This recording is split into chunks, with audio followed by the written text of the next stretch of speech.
Brand new trend. 4.0 is men elevating men. 4.0 is setting a new trend. 4.0, 4.0, 4.0. 4.0, 4.0, 4.0. 4.0, 4.0, 4.0. 4.0, 4.0, let's go. 4.0, let them hoes in the go.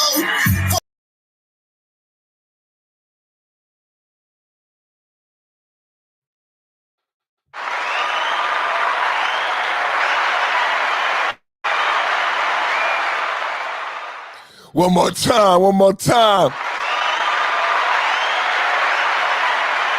Yeah, we back. Yeah, we back. This your boy, Perfect Timing Podcast with the blast simulcasted live on that ass on 3 channels at the same damn time. Shout out to StreamYard, Facebook, YouTube, and everybody helping us put together this fire-ass podcast. We simulcasting live on 3 stations right now. Perfect Timing Podcast. You watching me on that right now. Perfect Timing Podcast Live. That's the backup channel. Don't forget about my Facebook channel, Facebook Live. You can watch me on that right now at the same damn time. Don't forget about all of our social media mapping to be located in the description.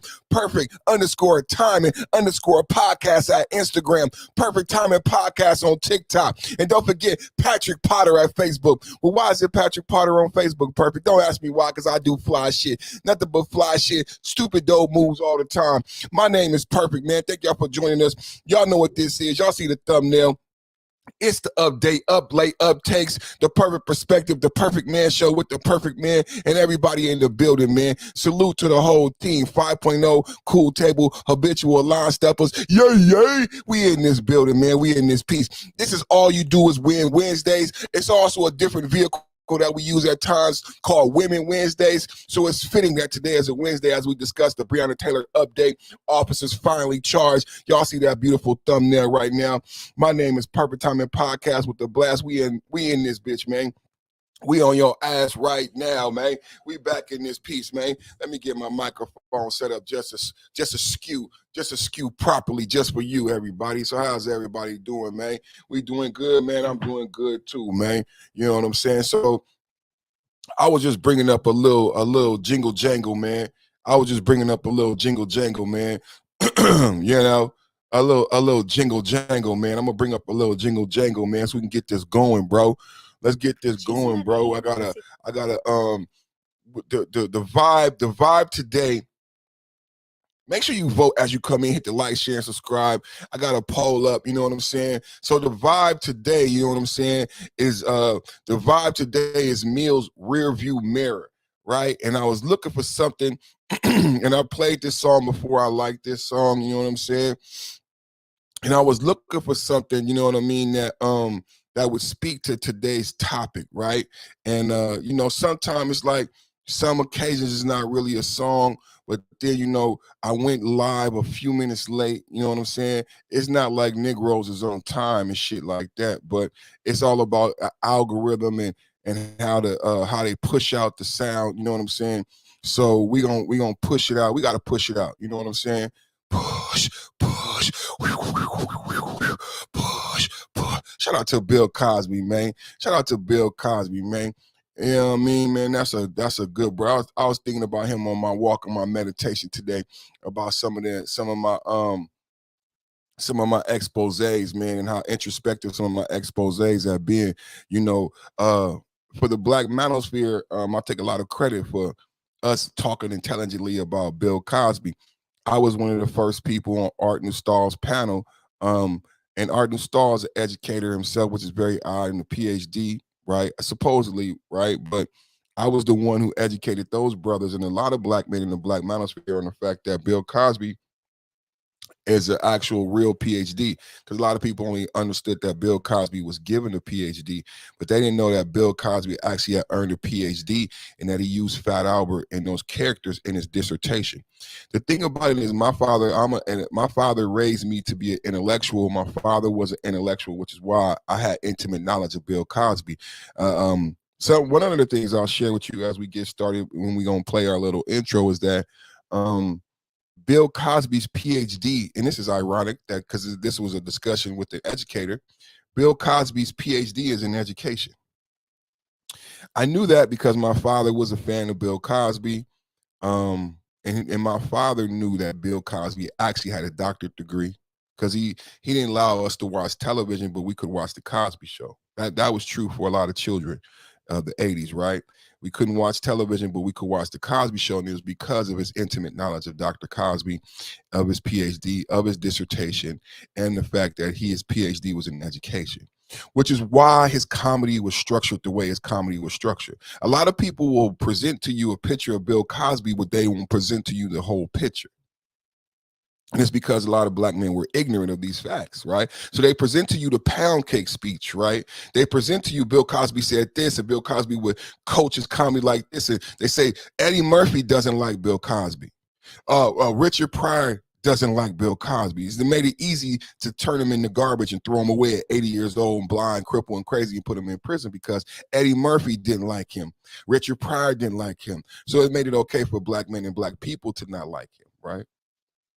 But if you understand who Bill Cosby was, right, then you understand why he had issues with Eddie Murphy, right? Because Bill Cosby was a PhD, an intellectual, a black elite. He had a PhD in education.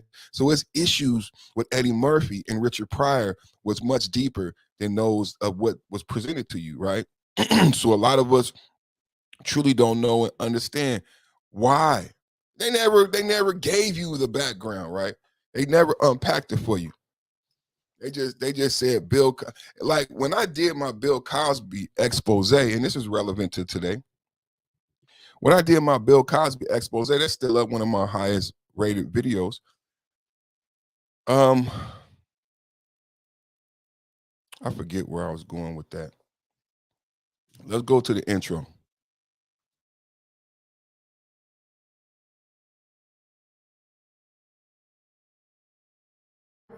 Back roll. They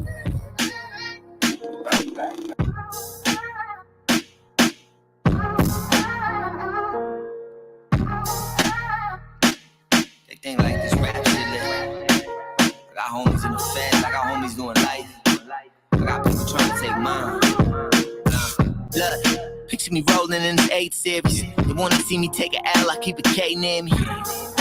Cause I'm trying to see an M and shit, I owe it to myself. I had to grow this shit myself. Back against the wall, 10 toes on the pavement. When Grammy was a dog, then he folded at arraignment. Clout chasers say my name for entertainment. Shoot him in his face on his live, that should boost his engagement. You trying to get your likes up, you need to get your life up. Dripped in pride on an off day, promoters know the price up. Royalty in my region, all these sold out venues. Just to see me rhyme some words about the shit that I've been through. Front line, I seen the evil that menu. For that triple up, gotta hit it with the cut like a gentle. Mama told me love yourself, don't let opinions offend you. Turn your weaknesses to strength before they use them against you. Cause if they know that they can end you, they'll attempt to. That's why it's 4 or 5 hitters with me every time I've been through. In Benz coupes, tint the windows on the foreign. They rather see me in a jumpsuit that's orange. Got me staring at the world through my rearview mirror. I hope God forgive my friends, you know I be with them drillers. Drinking liquor out the bottle, know it's killing my liver. Slide up on you, you see flashes, we ain't taking no pictures. I put this liquor in my cup until my cup overrunning. They criticize me, but they never did this shit like I done it. And I can't leave the crib without to keep that shit by my stomach. 100,000 in my denim if we been 100. Been 100. Look, picture me rolling in the M8. 40 on my lap with the 10 plates. You click good when you're men straight. Go back to your hood when you're in straight. Mama told me to be independent. That just showed me not to have no co-defendants. Never sign something for you know the business. If it comes down to it, gotta blow the witness. It gets lonely in the road's dark. They manufacturing heroin like Ozark. Takes a genius to compose like Mozart. You know these niggas is nosy just like these hoes are. Palm angels and palm trees. Buckets of ace of spades and Dom P's. The voice and flow is exquisite. They wanna see me in the gray sweatsuit on the fizz. World through my rearview mirror. I hope God forgive my friends, you know I be with them drillers. Drinking liquor out the bottle, know it's killing my liver. Slide up on you, you see flashes, we ain't taking no pictures. I pour this liquor in my cup until my cup overrunning. They criticize me, but they never did this shit like I done it. And I can't leave the crib without to keep that shit by my stomach. 100,000 in my denim if we been 100. Been 100. What?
Look at it.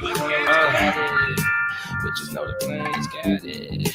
Bitches know the planes got it. And what have done? Yeah. Vintage Johnson, get in the game late. Put up points quick, microwave. Industry corruption, they tryna point shave. Dumb it down, why? When my audience is just as smart as I. If you saw me and told somebody, I bet they thought you was lying. Fly well, never in the space I'm in. Never roll around corners that I've been. High driving, Impala slam, sparks flicking, tripping, scraping the hard pad. Fuck it, nothing of it, my mechanic is my man. Zanam, hit him on the jack, the park replace that. ASAP, motherfucker, that's that. Like a definition, OGs watch me, I'm a flow model television. New era bills, reverse stitching, ill. I will reinvent the wheel, make them roll like this, but she ain't going with us if the girl can't twist. Prerequisite, intelligence, plus sexiness, candidate to be a jet miss, queen for a day, put you on the floor in a Mardi Gras parade, how's your smile and wave, brush up on it, get the rust off your moves, my little pony, with your fine ass, cold bottle, break Kool-Aid in a wine glass, smoking Amsterdam green, with my fresh blue number 9s and my red hair, honey from Belize, lipstick smears, passport stamps, outside me's cat lady in the tramp, shaman in my marijuana trance, bullshit still waiting on me when I get back, deal with it, don't run, square it up, burn down another one, you going to the candy lady crib, won't you bring me something, yeah.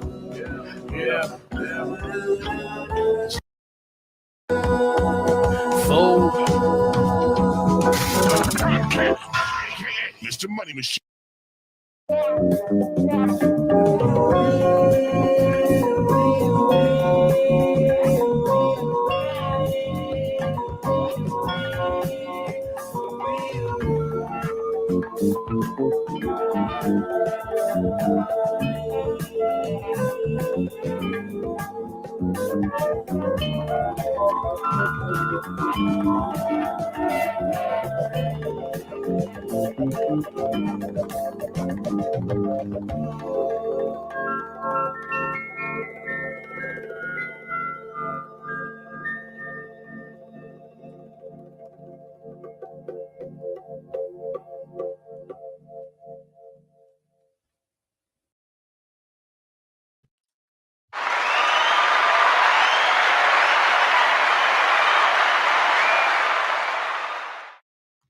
Salute to I'm listening in the building. Salute. That was a nice little intro, man. That was Mills with Rearview Mirror, and that was my favorite artist right there, Currency, man, with Candy Lady Crib. You know what I'm saying? That's an OG Currency right there. I think that might have been on what was that one with Jordan 3s? The Cannon, that mixtape with the Cannon. What was that mixtape? Cause Smokey Robinson. That's a classic mixtape. Jet Life in the building. # Jet Go in the chat. Hold on, let me put that in there real quick. # Jets Go, man. Now, if you know, you know, man. Y'all know I smoke big. # Jets Go. If you know, you know, man. Shout out to Currency, the whole family. That's my favorite artist. I've seen him in Sacramento a million times, man. Even some of his artists we've seen live, man. So shout out to Currency and the whole family. What's up, everybody? Perfect Timing Podcast with the Blast back on your ass one more time tonight, man. How's everybody doing? We in this piece one time, man. So the other day on the Roger Report, there was a discussion about Breonna Taylor, and I did a what's up, Dennis? 5.0, 5.0, 5.0, man. Dennis the Menace in the building, man. So there was a discussion on Breonna Taylor, and I did an expose that turned into a playlist of the trial of the officer who was charged. This is the funny, sad thing about the Breonna Taylor case, right? Let's check our audio. Okay, the audio was good. I'm not done sharing the video. Y'all make sure y'all share the video. We got a poll up today. I need everybody to vote in the poll. Hit the like, share, subscribe as you come on in, man. You know what I'm saying? Perfect Timing Podcast back with the Blast is on your ass. So there was a discussion about Breonna Taylor, and Roger's vantage point was about her behavior almost led to another innocent black man almost losing his life, either by gunshot or incarceration, right? And it was an excellent perspective, right? But with Roger, and a lot of the men on the panel had limited knowledge of the case, right? I have some extensive knowledge on the case because I from following the court case. I want you guys to check out my playlist on if you follow popular YouTubers and you are a member of 5.0, and I would like to direct you to my actual channel and direct you to the tabs at the top. And one of the tabs you'll find my videos, you'll find details about the channel, but you'll also find a tab that says playlists. These playlists are different playlists that I've curated from content that I've created, and most of the playlists relate to courtroom reactions that I've thrown up. Everybody from Kyle Rittenhouse to the police officer who shot Dante Wright, you know, and also we did a case on Breonna Taylor. The officers, there was only one individual charged. It was very unique about the Breonna Taylor case. There was only one individual charged, and no one was charged for the death of Breonna Taylor. The only person charged was an officer who shot into the adjacent apartment. And this was like a slap in the face for the family. I have video I'm going to play from the family of Breonna Taylor. But imagine your loved one being murdered and no one being charged, but after pleas and protests, the only charges that actually materialized out of the case was charges for a police officer for reckless endangerment, not for killing your daughter, not for killing your sister, but for shooting into an adjacent apartment and not hitting anyone. And he was acquitted. He was found innocent. I'm not sure if he's still on the police force, because if in the article that we'll read, in the details that you'll find is that the feds have charged current and former police officers. So out of the 4 police officers, there are still police officers who were involved in this raid that caused Breonna Taylor's death, that murdered Breonna Taylor, that are still on the police force. I think that is very, very telling about the state of affairs of Black America. I don't know how many people understood that. As I investigated this, as I wanted to bring you guys this information, what I found is that some of the individuals who participated in the raid are still on the police force. So these federal charges of all 4 police officers, and some of the details you'll find, you'll recognize that they're charges against former and current police officers, which is very sad. So in that case, we learned a lot about Breonna Taylor. We learned a lot about why the raid actually happened. We learned a lot about the details of the raid. I would love everyone to go back and watch the playlist. It's very entertaining. Some of the videos are like 4 or 5 hours. So I get it. You got to jump around. Jump around, do your research, because it's going to be relevant when this case comes up, because we're going to talk about this case, we're going to follow the case, and we want to be intelligent in this sector. As new Black media, as the Black manosphere, we need to be intelligent when we talk about the case. So we need to have the details, which is why I'm doing today's show, right?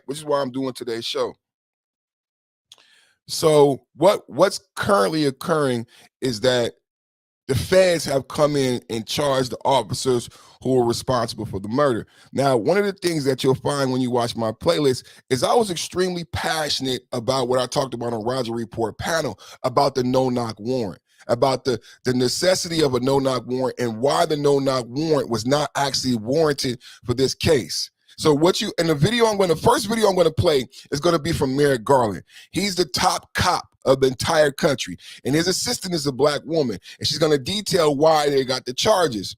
And what it stems around is this no-knock warrant. And the district attorneys across the country and police officers and police departments want to be able to use the no-knock warrant. So if you dig deeper into why the officers are being charged, if you think for 1 second that this is about justice for Breonna Taylor, it's not.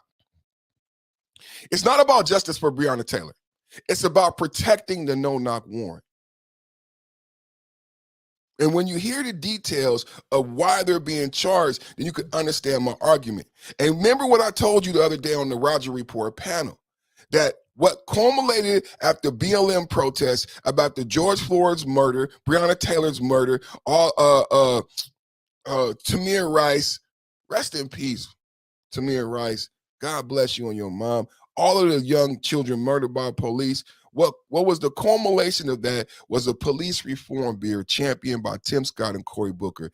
In that bill, one of the most paramount things was this no-knock warrant, because this would apply to all Americans, right? It was a result of the Black lives being taken, right? It was a result of the Black Lives Matter protests. Something political had to come out of that.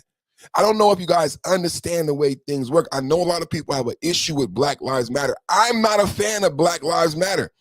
I was one of the first people on YouTube to tell people that Black Lives Matter is not cool because I actually read the mission statement. I've talked about mission statements over and over and over because I worked in corporate America at a very high level. I interview what they call a panel interview. And when you work for a corporation who makes a lot of money, they want to know in that panel interview, do you understand our mission statement?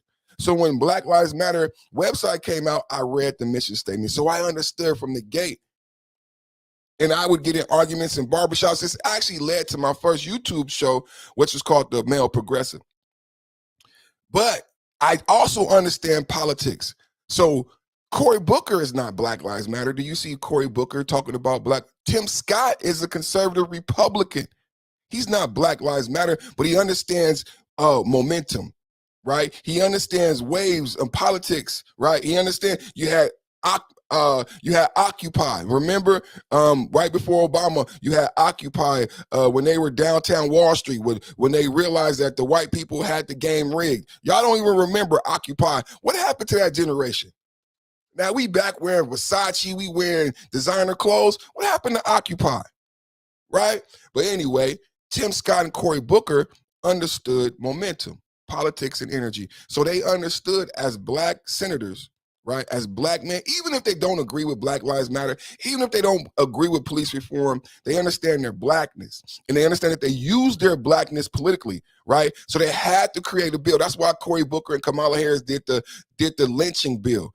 So, because why are you in office? As a black person, you got to give red meat, right? So that was red meat for the blacks that they don't really give a fuck about, right? Cory Booker, Tim Scott, same thing. The police reform bill was red meat for blacks because I'm a black man and I'm in the Senate. And I got to do something after these 2 years and all these murders. I cannot be tone deaf to what just happened in the country, right? The whole country was outside protesting. Couldn't even be stopped, even though it broke COVID. The protests broke COVID. So they created the police reform bill. And one of the paramount things in the police reform bill was the no-knock warrant. And what I talked about a lot in my playlist, what you find is what showed up at Breonna Taylor's home, even though they knew he wasn't there because he was already under arrest, what showed up was a military-style unit. And that's why they should have been charged. I can't believe people are still on the police force, but what showed up was a military-style unit. They had 2 dogs. They had an armored vehicle and fully automatic weapons just to talk to this girl. They had no cause, because what you'll learn later is what we learned on the panel is that they lied. They had no just cause to be there. Legally, all they could do was question her. But they wanted to illegally go into this apartment. So they had armored vehicles. Did y'all know how police departments, y'all seen that meme the other day where Philadelphia showed up to a crack house and it looked like the National Guard and people were upset and then they found out it was police? Well, Barack Obama did that. Barack Obama gave police money, and then Barack Obama told police to purchase the equipment from the Iran and Afghanistan and Iraqi wars. So what you have in police departments in Ferguson and police departments like the one who killed Breonna Taylor is military equipment left over from the Iraq and Afghanistan war. We militarize our police departments under Obama. Y'all didn't know that? I don't think everybody knew that. Oh, yeah. We militarize our police departments under Obama. So we can have something to do with the surplus. And guess what? The SWAT teams loved it. The SWAT teams thought they were new toys, and ever since they've been riding around in America. Think about this sick shit. This is why people are ready for America to go through whatever it's going to go through. So you sick motherfuckers, right? You sick motherfuckers took all these toys, right, from Iraq and Afghanistan, and you've been riding around America, treating Americans, being bullies to Americans. And now it's coming back to haunt you. Yeah, that's what happened, brothers. Y'all didn't know that? Make sure you hit the like, share, and subscribe as y'all come in, man. Make sure you hit the like, share, and subscribe. Make sure you vote. Let's check the poll. Make sure you vote. We're going to get into the first video. We got to share. We got 67% is asking what does justice look like for her? I put that in there on purpose because I know a lot of bitch ass niggas watch me. I know a lot of bitch ass hating ass niggas who scared to comment, scared to join the panel watch me. So I put that in there for you bitch ass niggas, and you bitch ass niggas bitch ass nigga, ignorant ass bitch ass niggas. It's a lot of bitch ass niggas who hate watch. So I put a little bait question in there. You bitch ass nigga gonna come in and hit the question and then leave, you bitch ass nigga. But thank you anyway for the engagement. Thank you anyway for the engagement, bitch ass nigga. And I know some more you bitch ass hating ass bitch ass niggas gonna come in and vote on that. That's why I put the poll up there. You Pavlovic dogs, huh? Get your booty to the poll, bitch ass niggas. That's why I put that in there, bitch ass nigga. Say something in the comments, nigga. Say something in the comments, bitch ass nigga. I love it.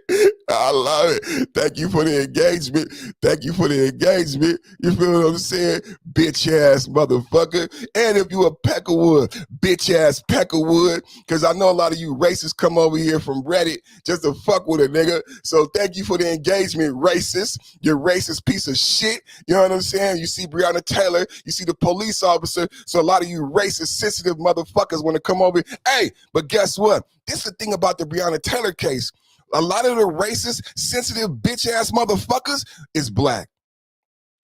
A lot of the racist, sensitive, bitch-ass motherfuckers about Breonna Taylor is black men. It's funny, me and my partner, a YouTube content creator, we're just talking about this black pill shit. Now, it really bothered me about this Breonna Taylor, how some black men in the black manosphere took, like, you don't want to beat up on Breonna Taylor and just look past all the obvious racism and brutality involved in the case just to be black pill. That shit get on my nerves just to be black pill. You know what I'm saying? And and the black men in the black manosphere fall for that shit every time. Every time when it's an opportunity to be black pill and say poo-poo black women and not to be intelligent and introspective, we take the red meat every time. And it's sad, you know what I'm saying? Because there's a lot to extrapolate from the Breonna Taylor case. And I'm going to share with you a coffee nail provided to me by Sheed. And that's what you miss when you so black pill and you do the hate watching. This the thing about YouTube and the way this shit is created. I benefit from the people who hate watch. I benefit from the people who hate watch, and YouTube benefit from the people who hate watch. The people who hate watch talk about perfect timing the most. The people who dislike me are the people who help me the most. So I just want to say a big fuck you to the people who dislike me. I want to send out a big fuck you to the people who hate watch. I want to send a big fuck you to the pussies and cowards who would vote in the poll, but or too cowardly to join the panel and debate me or say something in the comment section, either in the live chat or after the show, because your pussy ass think that will help me grow. You can't stop my growth. My joy has nothing to do with you. Right now, I'm about to say a prayer, and I don't give a fuck how many people watching and how many people leave, because people need to understand my joy is not based on the suckers who hate watch and do the bitch shit. So I'm gonna say a prayer right now, and I'm gonna bless my show, and I know that's gonna scare out somebody who cannot handle the realness of what's going on with my platform and my channel. So let's say a blessing on everybody right now. God, thank you for the opportunity. Thank you for the energy, the strength. Thank you for this platform and this vehicle to get out this message. Father God, I pray that you divinely inspire today's message, and I pray that it be a blessing unto those who choose to watch and support. We ask all these blessings in your name. For all of my viewers and subscribers who watch me while working, I want to say thank you for the sacrifice. I pray for success in all your endeavors, and I pray for safe passage on all your travels for those who may be driving. I ask all these blessings in your name. Amen. Hey, y'all. Hey, y'all, the Three Kings is back, man. Shout out to my brother, shout out to my brothers, man, Street Doctor and Too Raw TV Uncut, man. When we do another Three Kings, man, I'm going to promote it for y'all. I'm going to let y'all know. Y'all know we almost at 500 subscribers. So when we get to 500 subscribers, we get the ability to post like Instagram. We get the community tab, and then we could post. I could be posting Three Kings. I could post Roger Report show and Habitual Line Steppers, Cool Table Politics. So I'm excited about that, man. We need to share the show, get the show out to as many people, get us to 500 subscribers. You know what I'm saying? The Three Kings podcast is coming back. You know what I'm saying? I'm very happy and excited about that. People really like the Three Kings podcast. Three Kings is three men, three kings, three fathers, entrepreneurs. Deborah Carr in the building. Thank you for the happy birthday wishes. Mr. Blackwell in the building. What's up to my big brother, man? The Three Kings is back. Happy birthday to my brother Too Raw. His birthday the same day as my birthday. You know what I'm saying? Shout out to our little brother and king, the Street Doctor. So y'all make sure y'all tap in to the Street Doctor, to Too Raw TV Uncut, and the Perfect Timing Podcast, because you don't know when a Three Kings episode might pop up on any of those three channels. That's so fire, man. So let's get into Breonna Taylor. Let's get into the video from the Attorney General, Merrick Garland, about the details. It's a pretty long video, so I could take this time to share the video some more, because I haven't shared it that much. It's a pretty long video. It's about 14, 15 minutes. So that's another way for the player haters to get up out of here, because y'all might not want to stay 14, 15 minutes. I'm not being nice. I'm not being nice. This YouTube shit ain't no joke. This microphone costs hundreds of dollars. You know what I'm saying? Hit the Cash App. Y'all see that Cash App down there? This microphone costs hundreds of dollars. This gimbal costs hundreds of dollars. My podcaster costs thousands of dollars. StreamYard costs money every month. My MacBook Pro, this is a MacBook iBook Pro 4, costs thousands of dollars. So I'm proudly saying hit the Cash App. My time and research. When I'm out of state, I bill at $300 an hour for my certifications as an IT project manager and an analyst 4. So my time is money, and I produce perfect content. Fuck you to the motherfucker who got up out of here. Fuck you and fuck your mama. And fuck you and fuck your mama to the next motherfucker who got up out of here. Fuck you and fuck your mama, both of you. I don't give a fuck who you is. That's how I feel about it. I'm too nice. I'm too nice. And you YouTube motherfucking viewers, fuck you. You think you run something? You create a channel and you do half as well as me. Until then, you motherfucking watch me. You watch me and donate. That's what the fuck you do. This 1 p.m. time slot belongs to me. I created this 1 p.m. time slot. Everything else is lackluster compared to the Perfect Timing Podcast. Right now, today is the first time you're going to get some intelligent commentary on the Breonna Taylor case, because none of you Negroes actually know what happened, why it happened, and what's happening going forward. I did the same thing with Bill Cosby. That's why I started off with Bill Cosby. I was the first person in this space to explain that Bill Cosby actually was a PhD, and you niggas didn't even know he had a PhD in education. Yeah, just like Breonna Taylor, it was easy to throw away Bill Cosby. You know why it was so easy to throw away Bill Cosby? The same way it was easy to throw away Breonna Taylor, because of ignorance. Because of ignorance and laziness. That's the Negro. Shout out to Uncle Ruckus. Ignorance and laziness. You niggas is ignorant and lazy, and you don't want to do the work. You don't want to do the minuscule research it would take to empower you to talk intelligently about these subjects, but you want to put a microphone in front of your motherfucking face. Sit the fuck down. Sit the fuck down. Everybody got a motherfucking opinion. Opinions is like assholes. Well, I'm an asshole. I'm a motherfucking asshole today.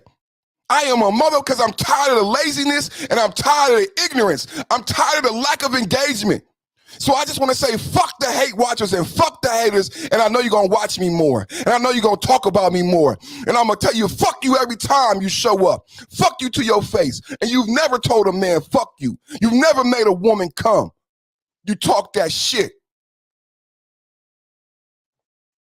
Now you're going to hear and understand actually what the fuck happened and why it fucking happened. But before I tell you why it happened, we're going to understand why they're being charged. We're going to understand the no-knock warrant.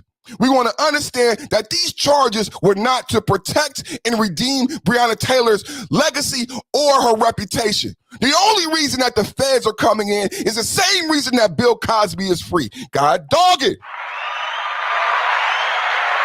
The only reason the feds is coming in is the same reason Bill Cosby is free. Why is Bill Cosby free, Perfect? Because they jailed Bill Cosby on a law and a precedent that could jeopardize white men. And those white men freed Bill Cosby. And if you read the expose, you go back to my playlist, it will tell you we had to free Bill Cosby because of contract law. Who knew that? Who knew that? We had to free Bill Cosby because of contract law. They said America is built on the handshake. Did you guys know that? Did you guys know that? That America is a capitalist country. Everything in America is about business. This is not about Breonna Taylor. Bill Cosby is free because of contract law. And the precedent that verdict set would break all contractual law that exists in this country, and everything would fall apart. Corporations, legalities, everything is based on contract law. And you enter into a contract with Bill Cosby when you shook his hand. Did you guys know that? The golden rule is actually law. Did you guys know that? Bill Cosby is free because of contract law. Breonna Taylor, the feds are coming in because of the no-knock warrant. They want to protect and have the ability to use the no-knock warrant. They want to prosecute these officers and say these officers lied to use a viable tool. This is a tool that we should be able to have as prosecutors. But these guys were bad. The tool isn't bad. These gentlemen are bad. Let's go.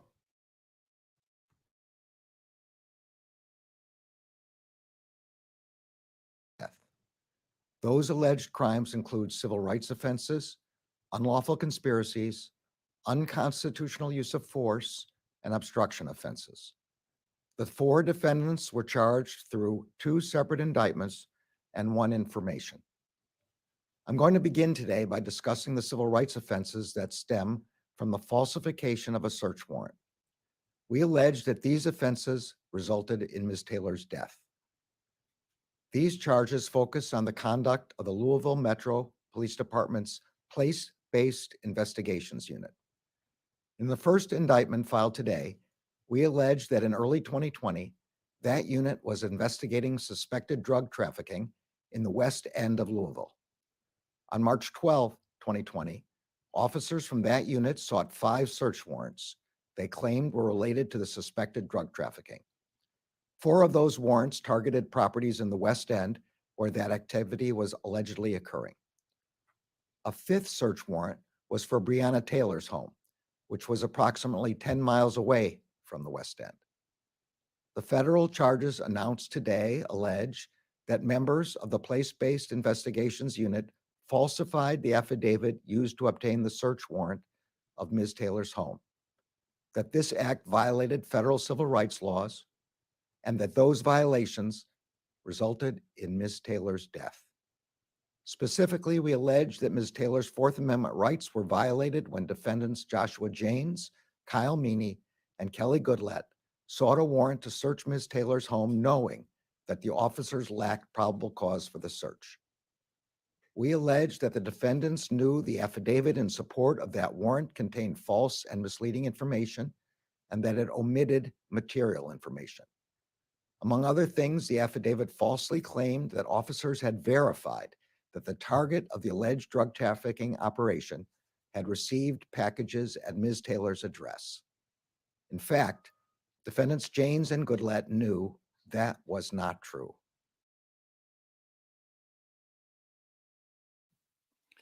Shout out to the brothers on the Roger Report panel. A lot of intelligent brothers on the Roger Report panel. Shout out to the habitual line steppers. Yay, yay! So what y'all learned the other day, and it's clear, I just wanted to confirm that right now, by the AG just said that they lied. She never received packages there. There was never anyone coming out of there with money or any of that shit. All of that was a lie. All of that was a lie. Fair use, live reaction, perfect timing podcast, Facebook, 2 channels on YouTube, Instagram, TikTok, Rick Rock, hip hop. Back to the video. We further allege that defendants Janes and Meany knew the search warrant would be carried out by armed LMPD officers and that conducting that search could create a dangerous situation for anyone who happened to be in Ms. Taylor's home. As outlined in the charging documents, the officers who ultimately carried out the search at Ms. Taylor's apartment were not involved in the drafting of the warrant and were unaware of the false and misleading statements it contained. When those officers executed the search warrant, Ms. Taylor was at home with another person who was in lawful possession of a handgun.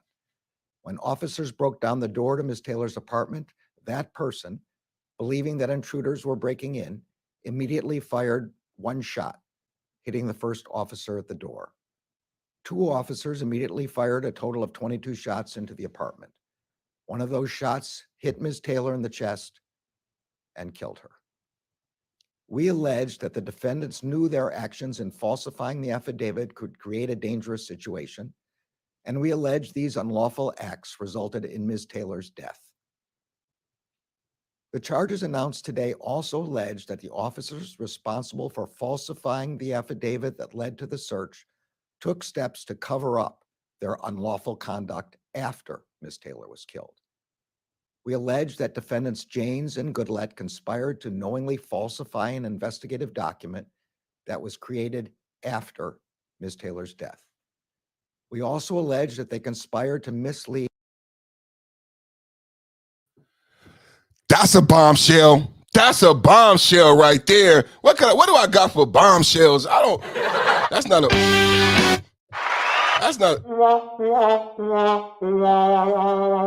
That's a bombshell right there. These officers conspired after her death to create documents to justify what they did. Bombshell. That's the first time I'm hearing that. We learned a lot on the Roger Report panel, but I'm playing this for a reason. From now on, going forth in the Black manosphere, we will not talk about this subject ignorantly or unintelligibly. We will have the right information going forward. The Black manosphere is not going to be fools. Not while perfect timing is on the watch. So when I put information out like this, I do this because I know my voice reverberates around the Black manosphere. I know the bitch niggas hate watch. I know the bitch niggas watch me in replay. So I put this content out so when you create content going forward on Breonna Taylor and these police officers, you can speak intelligently and you don't make me look bad. You don't make the Black manosphere look bad. Your ignorance does not reflect poorly upon the cool table and the habitual line steppers. You feel what the fuck I'm saying? That's why I'm doing this content. Get it right. That's all, black man. It's just a minuscule level of effort. And I'm going in. I'm going in. I'm going in, and the reason I don't go in like this all the time is because I know nobody could fuck with me. So most of the time I'm humble, but don't piss me off, because I'll hurt your feelings. Do not piss me off. You do not possess the vocabulary, the vernacular, the intelligence, the wisdom that I have. And if I bring it all to bear against any one of you, then you will be calling someone to call me. Why is Perfect choosing me? So just stay in your place as a pussy. Hate watch, don't comment, stay in your place. Back to the video. This a real podcast ran by a real motherfucker over here. This ain't none of that play game shit. I'm putting out bait for you pussies. I'm putting out bait. Nobody taking the bait. You know why? Because you pussy. And I mean it. Let's go back to the video. Federal, state, and local authorities who are investigating the incident. For example, we allege that in May 2020, those two defendants met in a garage where they agreed to tell investigators a false story. The indictment separately alleges that defendant Meany lied to the FBI during its investigation of this matter. Another indictment filed today alleges that after Ms. Taylor was shot, another LMPD officer, defendant Brett Hankison, moved from the doorway to the side of her apartment and fired 10 more shots through a window and a sliding glass door, both of which were covered with blinds and curtains. Defendant Hankison has been charged with 2 civil rights offenses, alleging that he willfully used unconstitutionally excessive force while acting in his official capacity as an officer. Assistant Attorney General Kristen Clark will speak more about that aspect of the case. As in any case, the charges we announced today are allegations, and all defendants are presumed innocent until proven guilty beyond a reasonable doubt in a court of law. Before I close, I want to thank Assistant Attorney General Clark, her team in the Civil Rights Division, and the case agents at the FBI for their tireless work on this case. We share, but we cannot fully imagine, the grief felt by Breonna Taylor's loved ones and all of those affected by the events of March 13th, 2020. Breonna Taylor should be alive today. The Justice Department is committed to defending and protecting the civil rights of every person in this country. That was this department's founding purpose, and it remains our urgent mission. Clark.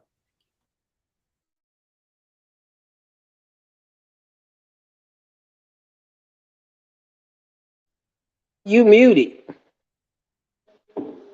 What's up, Queen? What you got on the Queen? When I heard that pop up, I thought you was one of these bitch ass niggas. Well, I threw you up so fast, I didn't even see you. I'm ready to roast a motherfucker. So Lieutenant Roaster Botch in the motherfucking building, boy. Watching the motherfucking building. It has to be a sister too, because the sister's the only one that's gonna not be afraid of a nigga, man. So what you got on the story for us, Queen, before we go back to the, and now a sister coming up, she about to detail about why the charges are what the charges. You know what I just heard? I'm not convinced that anything gonna come of this or materialize, right? But he just said that one of the officers lied to the feds. So out of the 4 people charged, somebody is gonna be found guilty. I don't know if you'll get no jail time, but no, you don't get out of lying to the feds, right? They got a 98% conviction rate. So you might wiggle your ass out of killing Breonna Taylor, but you motherfuckers fucked up when y'all conspired and lied to the FBI. Now we know why these charges is coming down. That's why I set up my poll the way I set it up. Y'all think this is about justice for Breonna Taylor. It's not. What you got, Queen?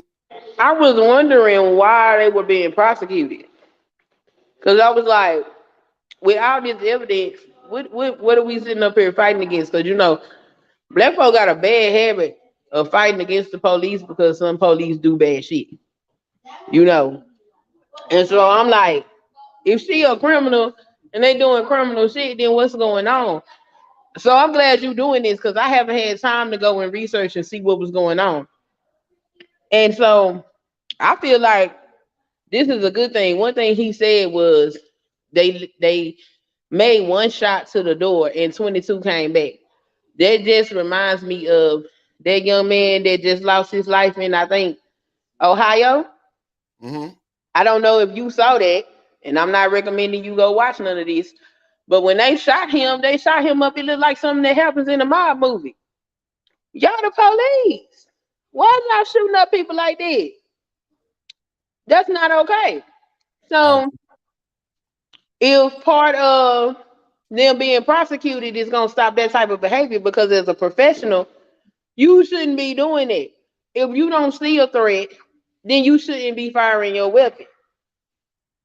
So just because one officer shoot don't mean all the officers are supposed to shoot, and that's been happening a lot. That needs to stop. One shot to 22. Maybe if 22 shots hadn't rang out, maybe she'd still be alive. You That's know. what he said. That's what he said. Another surprising fact that we've learned is that, this young man has been painted as a hero. He's been painted as a hero. He was charged with attempted murder on a police officer. He's been painted as a thug. Well, this is the first time I'm learning that he only fired one shot. Oh yeah. And, He and only every shot one. and every other thing I've heard, all you hear as a description is he shot the police. He shot at the police. He shot at the police. So I've always assumed that he just fired multiple shots. This is the first time I'm learning that this young man, who they tried to blame this entire incident on, simply fired one warning shot, because unlike the police, he didn't know what he was shooting at, so he didn't want to continue shooting. That makes a lot more sense, right? Mm-hmm. He shot one shot because he didn't know what he was shooting at. Instead, Right. the trained professionals shot 22 times 22 times. blindly. 22 times. Blindly. Yep. That's what they did. So I've been trying to figure out what was going on. But if we talking about the nuances of the case and stuff like that, then yeah, they deserve to be prosecuted. They should have been prosecuted from the beginning. Now, I got some more bombshells. I'm just getting started. I'm just getting started. So we haven't even got into why I did today's show, because when I did my initial expose, Sheed, if you know Sheed, we here, he came and he gave me a coffin nail as to why it actually happened. So everybody watching, please pay attention to the fact that the AG said 5 warrants were issued that night, and the 5th warrant was for Breonna Taylor. That will come back up later when I give you guys the bombshell about what actually happened that night. But I'm gonna go back to the video, Queen. Thank you for joining. Thank you. You want me to hop out? You can stay up. You can stay Okay. up.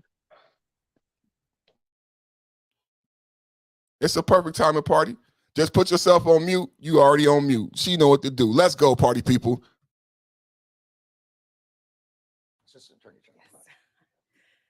Since the founding of our nation, the Bill of Rights to the United States Constitution has guaranteed that all people have a right to be secure in their homes, free from false warrants, unreasonable searches, and the use of unjustifiable and excessive force by the police. Breonna Taylor should have awakened in her home as usual on the morning of March 13th, 2020. Tragically, she did not. She was just 26 years old. As Attorney General Garland just stated, today's indictments allege that Louisville Police Detective Joshua Janes and Sergeant Kyle Meany drafted and approved what they knew was a false affidavit to support a search warrant for Ms. Taylor's home. That false affidavit set in motion events that led to Ms. Taylor's death when other LMPD officers executed that warrant.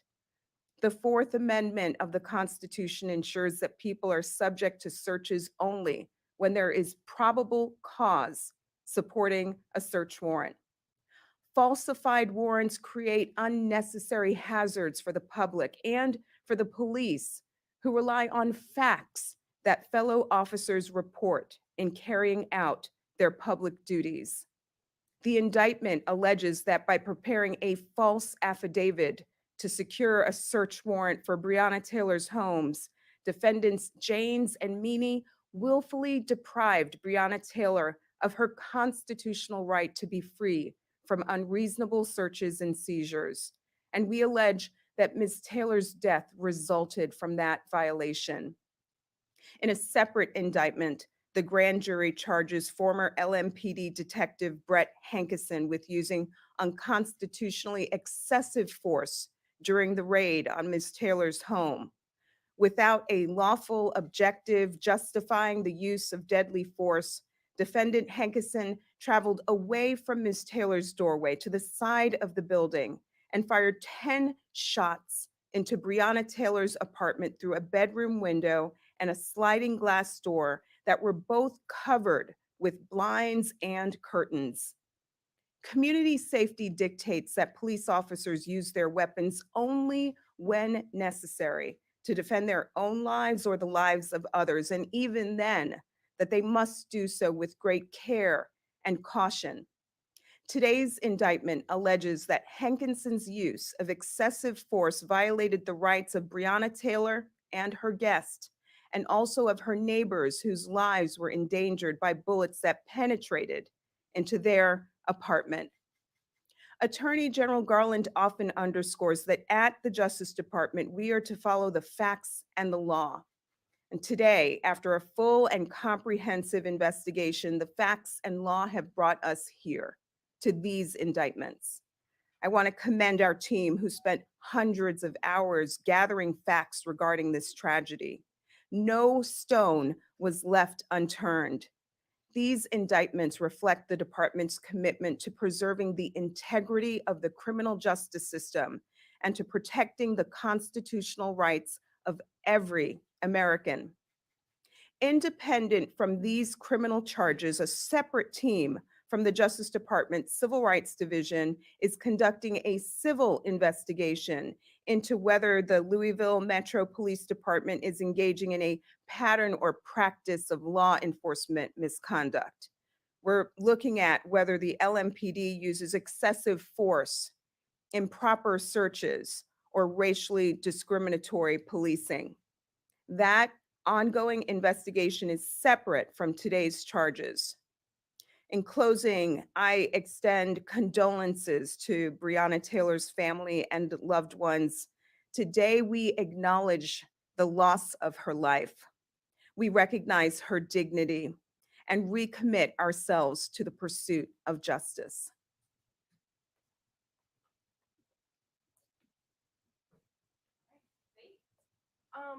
Two questions, really just two. Was wondering if you could just elaborate a little bit on sort of the top line things that you're finding in the pattern and practice investigation so far. And secondly, this question's for the AG. With Brittany Griner's trial likely wrapping up shortly in Russia, do you expect Ms. Griner and Trevor Reed to be traded for Victor Bout? And do you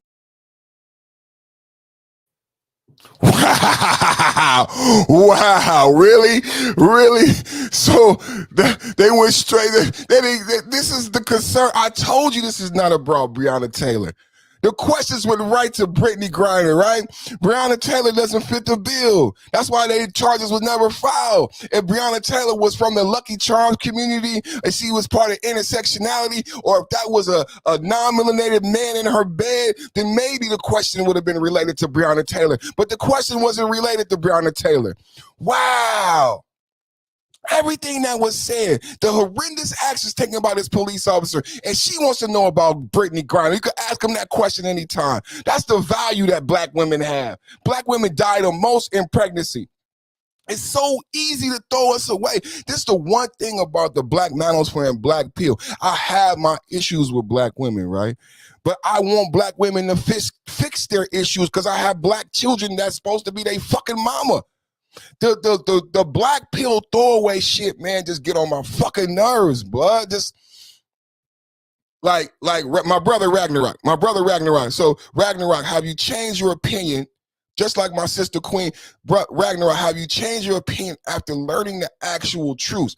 Ragnarok put in the chat, let's read Ragnarok. He said, the issue is what actually happened. She pulled a piece and blasted at them. That's not true.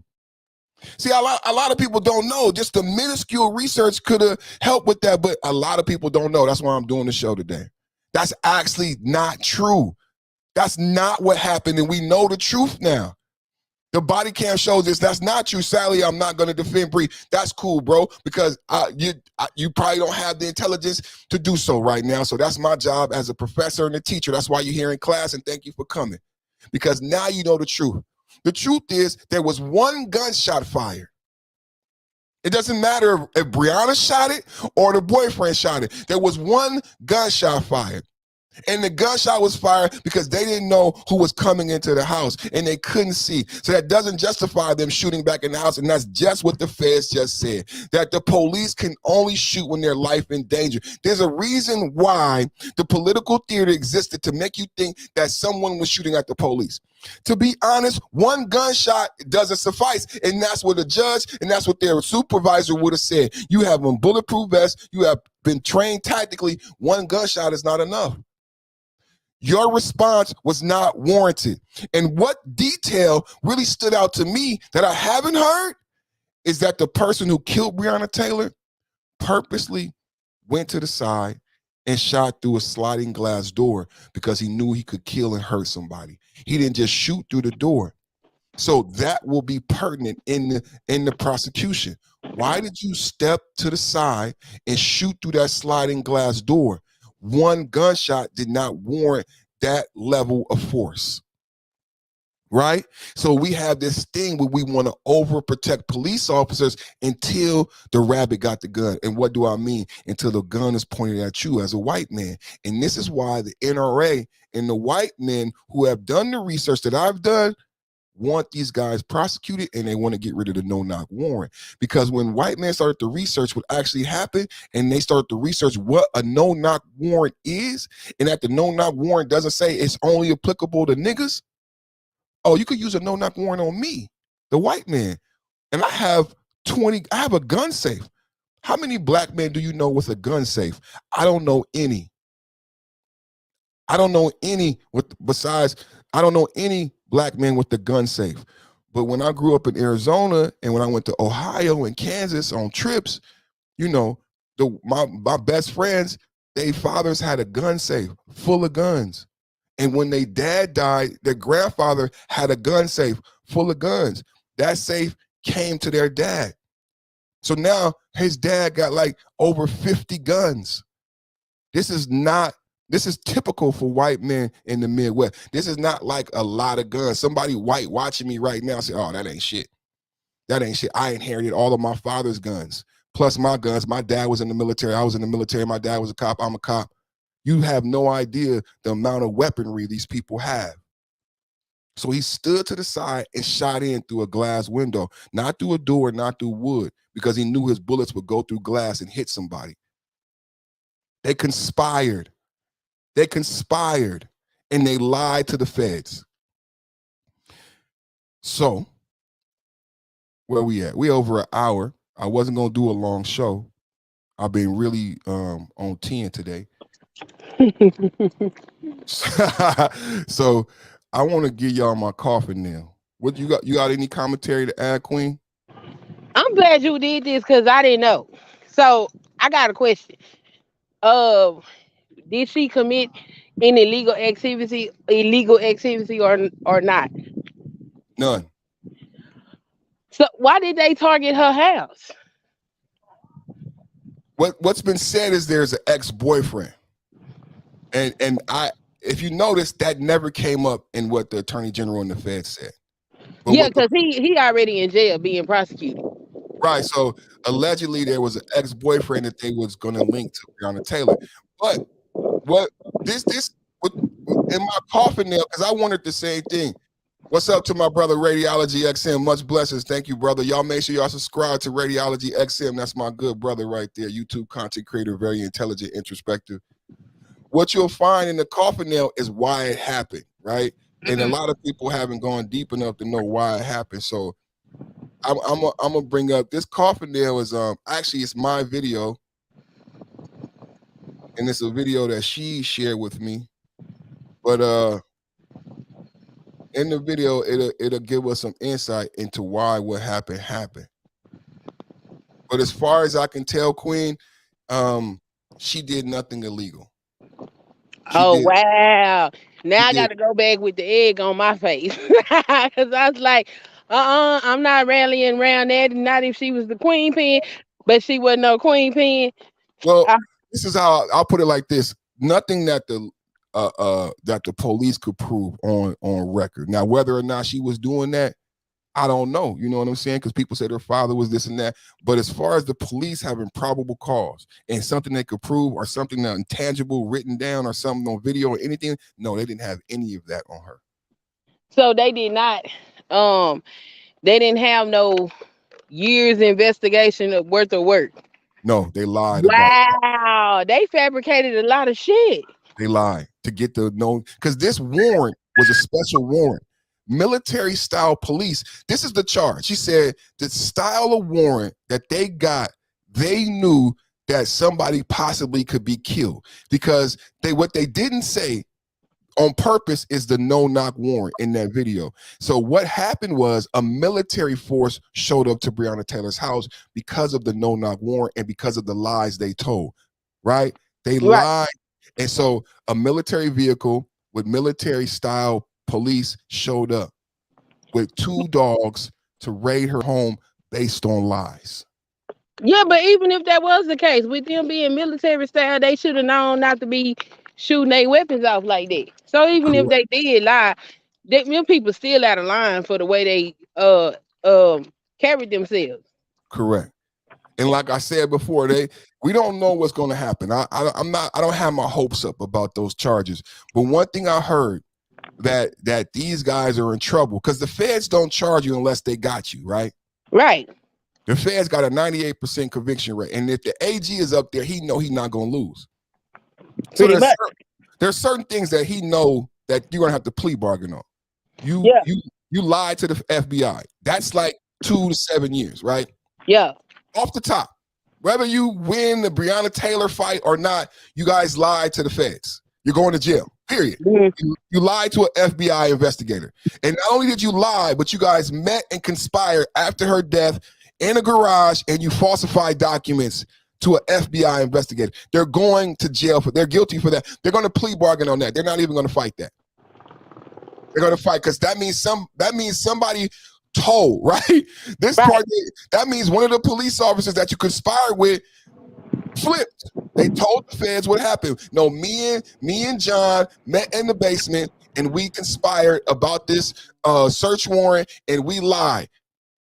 That means somebody's going to jail automatically off top because they got somebody to testify to the fact that you guys lied to the feds. So you're not going to get away with that. You lied to an FBI investigator.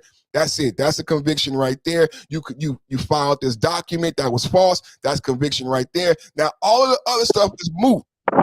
Yeah. All of the other stuff is moot. Whether or not they find them guilty on all of those other topics is moot because they're guilty on those. That's why the feds came in. I want people to understand that. So I don't know if Breonna Taylor really gets justice here, and I don't know if why they're charging these cops have anything to do with justice for Breonna Taylor. But I believe this is about the no-knock warrant. The reason I played that 14-minute video is because how in-depth they went in on this warrant, how they obtained the warrant, and the whole crux of the FBI case is this warrant. I believe they want to protect the no-knock warrant. They want to protect their ability to use a no-knock warrant. They want to say these police officers are bad, and the no-knock warrant is a good tool for us to use to prosecute drug dealers.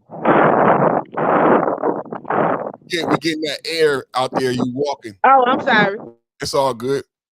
So I'm going to go to the coffin nail. So we talked about what's happening going forward. In that AG report, we got a lot of details that a lot of us have been missing, right? So let's talk about, shout out to She, we here. Let's talk about why these raids happened that night. Now, remember what the AG said. There were 5 warrants issued that night. The 5th warrant being Breonna Taylor, right? No, Radiolity said, I don't believe she will get justice. No, I don't believe this is about justice for Breonna Taylor. Black people do that a lot. Like when we see something like this, we think white people start liking us and racism don't exist. Y'all wake up. This racism still exists. We still live in the same country that killed her. Not to laugh, rest in peace and condolences, but y'all, come on now. They ain't doing this because they like us. We just the same country that killed her, right? And didn't file charges against her. So don't think for a moment that they love us now, right? That Biden is doing this because Biden love you. No, that's not what's going on. They are protecting the no-knock warrant because the NRA is a powerful lobby. The numbers of white people are larger than numbers of black people. The NRA is a powerful lobby. So when the NRA starts saying we don't want the no-knock warrant, okay, we got to do something about this. Let's prosecute these officers and let's put out the political theater that there's nothing wrong with the no-knock warrant. There was only bad apples in the bunch. That same shit they say all the time. These officers, they detectives. Oh yeah, they were detectives. This was a special unit. Oh, they need to prosecute them. This was a special unit. Yeah, right, they can go to jail. They abuse their power. They go to jail. All right, let's check this out. This is a Perfect Timing podcast exclusive. This is my video. We're going to be reviewing my video live. So y'all, let's watch it together.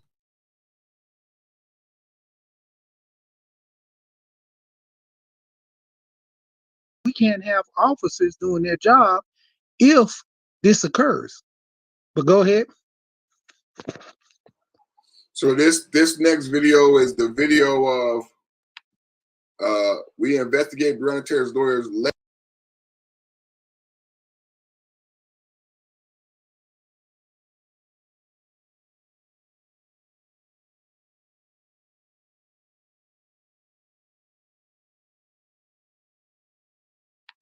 The question is, did we in fact allow a department other than the mayor's office to give direction to the police department about where to do an investigation, not based on where the crime seemed to be, but instead based on this particular location? Pause it Talking there. about what you uncovered. Mm-hmm. Pause it there. I wanted to pause it there to say this. Look how you was so correct in what you talked about this earlier. The drugs were sold from a different place. Why are you having a search warrant at someone's house that literally has nothing to do? Yep. This person didn't sell the drugs. This person might have been around the drugs, but didn't sell the drugs. You didn't even know if the person had drugs in their possession. But going deeper into the video, how they talked about the patrol system in which they ran the patrol with the police officers, this get deep. Like this, what you're hearing right now is nothing until you scratch the surface of what's really about this whole case. But I'm gonna go ahead and mute up for the rest. Go ahead. Now, here's the other thing too. There weren't people going every hour of the day in and out of her apartment. There wasn't that kind of traffic there. They didn't have it for them to justify maybe that she's selling it out of that apartment. Right. They didn't have her coming to her house every 30 minutes, leaving, coming back every 30 minutes all day long. But did you hear what she just alluded to? Did you hear the runaround and how they have it set up? It sounds like when they want to do something nefarious, they have an in route, right? Normally they got to go to this judge to get permission, but when they want to go somewhere where they know they shouldn't go, they have another route to get somebody else to okay the warrant. And that's what the officer said, yeah, that's what happened. He said, why is it that we have this person over here granting a warrant when we have an already set up procedure for someone in the chain of command to grant the warrant over here? She is saying they set up these two lanes so they could do what they want to do and how they want to do it. Hey, it's way deeper than that. When you hear the rest of this video, you're going to think, Okay, let's take a look. Let's take a look. 3 weeks ago, Breonna Taylor's case took an unexpected turn when her family's lawyer, Sam Aguiar, filed a new complaint alleging that Taylor's death was tied to a redevelopment program led by the mayor's office. Within days, the city's Metro Council led a bipartisan effort to demand answers from Mayor Greg Fisher himself. I was shocked when I read the allegations, and I think Councilman Kramer was too. All I can do is say that we want the information. There seems to be a strange set of circumstances that came together, and we need to find out why. started off at almost 210 pounds. I dropped down to 151 with 7.8% body fat. I don't know if I'd call it strange. What word would you use? Catastrophic. On the night Breonna Taylor was killed, the Louisville Metro Police Department targeted 5 properties they believed to be connected to a larger drug operation. Taylor's apartment on Springfield Drive, a home on Muhammad Ali Boulevard, and 3 homes on a single block of Elliott Avenue, which are the focus of Aguiar's new complaint. It alleges that the LMPD went on a crusade to target people and homes on a small stretch of Elliott Avenue because the city was hoping to take over properties for a real estate development project there. And that LMPD did it by dedicating to the area a previously unknown police unit called Place-Based Investigations. Coffin nail, coffin nail, coffin nail, coffin nail. This is how all cities work. It was gentrification. Coffin nail, coffin nail. It was a redevelopment project ran by the mayor, backed by the governor and the Senate and the Congress. I'm a player, but I just want to make sure y'all listening. Y'all got y'all pencils and papers, man. Y'all in class right now. This task force that did this shit was put together way above the police. This was a redevelopment project. This is how gentrification worked. When they over-police the area and then give everybody Section 8, push everybody out, and next thing, it's an all-white area. Starbucks is there. I remember somebody talking about this on the Roger Report. A woman came up and said her son and cousin was murdered in an area in Chicago, and she fought for 10 years to get something done in this area. Next thing you know, the area got over-policed. Blacks moved. It was gentrified. She said she went back to where she used to do protests for her brother who was murdered, and they looked at her like she didn't belong. It was a Starbucks on the corner. She was the only black person in the neighborhood, and they asked her to leave. There was no need for her to do her activism in this neighborhood anymore. There's no crime here anymore because there's no blacks here anymore. She stayed in that neighborhood 10 years to try to get them to change that neighborhood. That neighborhood changed. She said, you don't know what a Starbucks can do for a neighborhood. Yes, they do. Yes, they do. She said, you don't know what a Starbucks can do for a neighborhood. She said, I didn't even recognize the neighborhood. Simply because they put a Starbucks on the corner. White people still live in the same houses. Y'all think the white people, when I in the inner city community, that the white people gentrify here in the Northern California, Oakland, and these places, they live in those historical homes. They don't live in different homes. They live in your grandmama home. In the movie, The Last Black Man in San Francisco, that Barack Obama said you should see. I'm from San Francisco Bay Area. Barack Obama said that was a good movie. In the movie, The Last Black Man in San Francisco, there's white people living in the home that his grandfather had, that he raised his whole family in. When they gentrify our inner city neighborhoods where we sold dope, kill people, die, they don't put in different homes. They're in Harlem living in the Harlem homes. Let's keep going. Let's go back to the video. I just want y'all to understand. Yeah, I'm listening. Say shout out to She, Sunclaw. That's the old crew right there. I'm listening. He part of the original 5.0. Let's go back to the video. So y'all understand what happened, why Breonna Taylor house was raided. The Black Manosphere, I did this show a long time ago. The Black Manosphere should be speaking more intelligent about this situation. The fact that she and I both put this content out. Wait. So you saying they made it look like criminal activity was coming from her house in order to justify removing black people from the area because it was a gentrification project? Yes, ma'am. Yes, queen. Wow. The rabbit hole gets deep, don't it? But wait. I interrupted. Let's go back to the video so you can get some more detail because it gets deeper. Let's get the audience the detail so when you go to the beauty store, when you go to the barbershop and they come up, you can have the coffin nail on their ass. When they start talking that shit, you can have the coffin nail on their ass. So let me get back and give y'all this fire.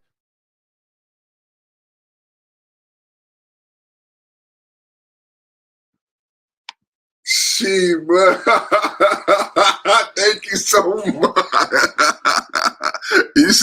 I love you, bro. This, you really my brother. This type of shit you supposed to save for your channel. Do y'all hear this? This Nipsey Hussle.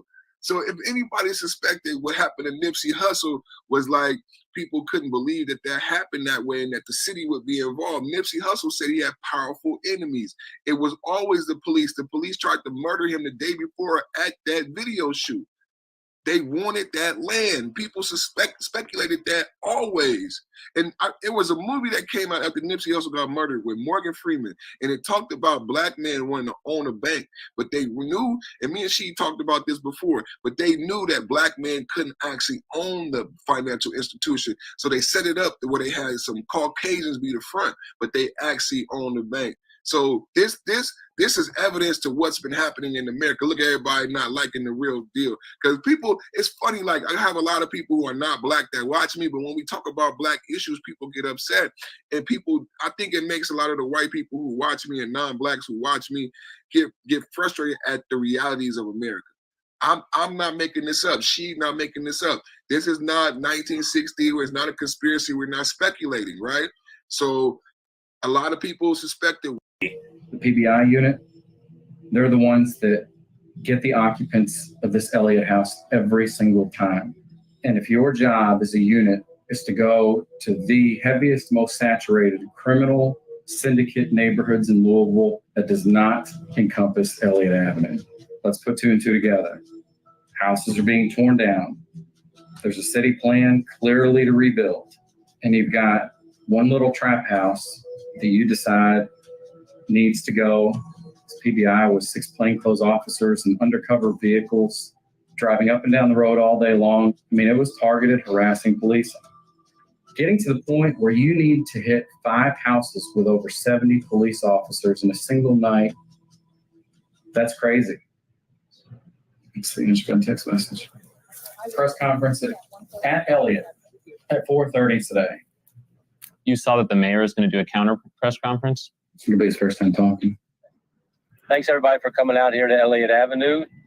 My reaction when I saw the assertions from Sam Aguiar about Elliott Avenue were I was dumbfounded to see the linkage of this initiative here of trying to rebuild this block with safe and affordable housing was somehow tied into a nefarious objective with Breonna Taylor's tragedy. So what we're trying to do in neighborhoods like Russell is regenerate without displacement. And that has been on the record for months. You guys all know about that. The main takeaway is this is a neighborhood that needs help. It's being developed by a guy that's been doing this for a long time.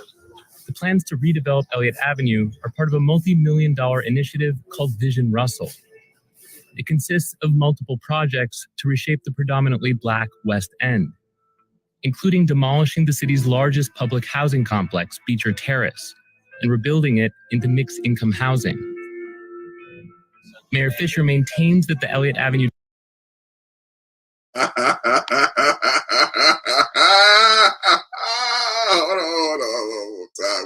Mixed-income housing. Code word for gentrification. Coffin nail. The last project to tear down. Oh, my babies is here. Okay, I'm gonna push play. Let me push play my. development, led by Develop Louisville, is completely separate from LMPD investigations. Mayor, did you or anyone in your administration have any conversations with LMPD's PBI, anybody in the LMPD staff to have PBI come and focus on Elliott Avenue? We had no specific conversation with them. They're following the evidence in the case, place-based investigation, PBI.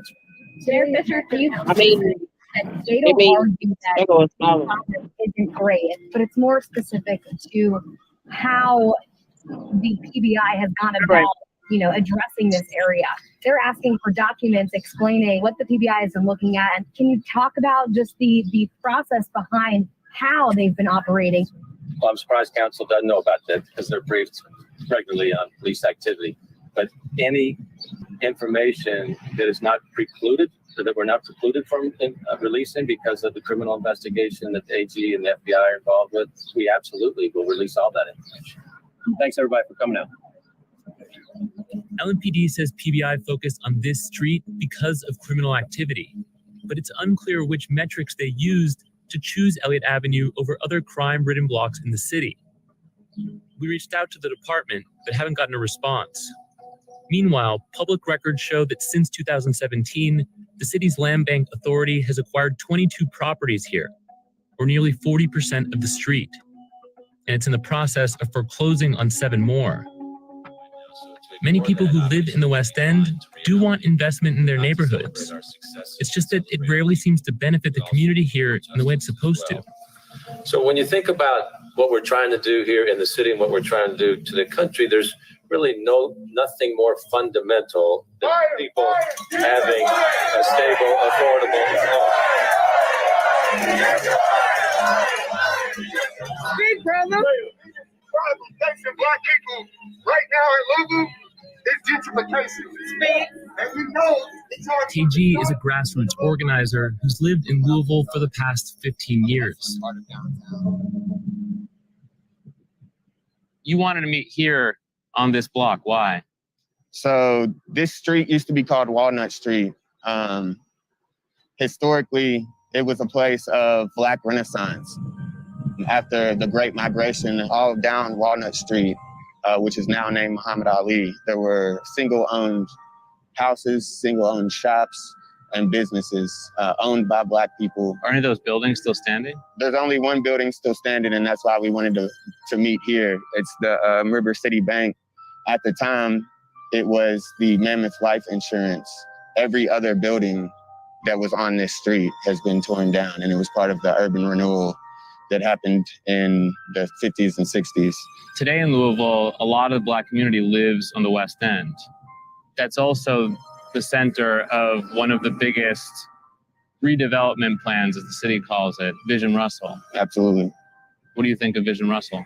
Honestly, this gentrification plan is just the newest stage in a long process. This has been going on for 90 years. It's what America does to Black people, pushes them around the city like it's a game.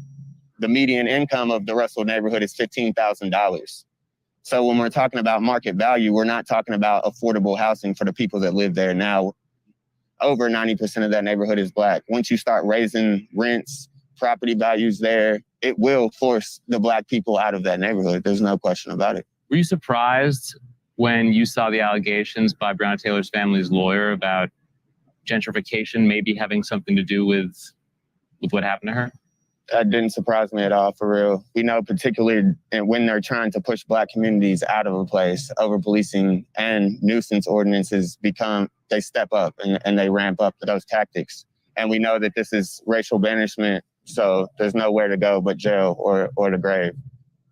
Public records show that from December through April, LMPD officers repeatedly hit 2424 Elliott Avenue, one of the properties targeted on the night of Breonna Taylor's death. Yeah, I'm going to call it right now. I think I found the single biggest productivity hack of 2021. It's this Google Chrome extension called Speed. They made arrests for drugs, firearms, or trafficking, and the homeowner was sent public nuisance notices. Eventually, he received an order to vacate. In June, he donated the property to the city for $1. So whatever the initial intentions behind PBI, their investigation on Elliott does appear to have helped the city acquire more property on the block.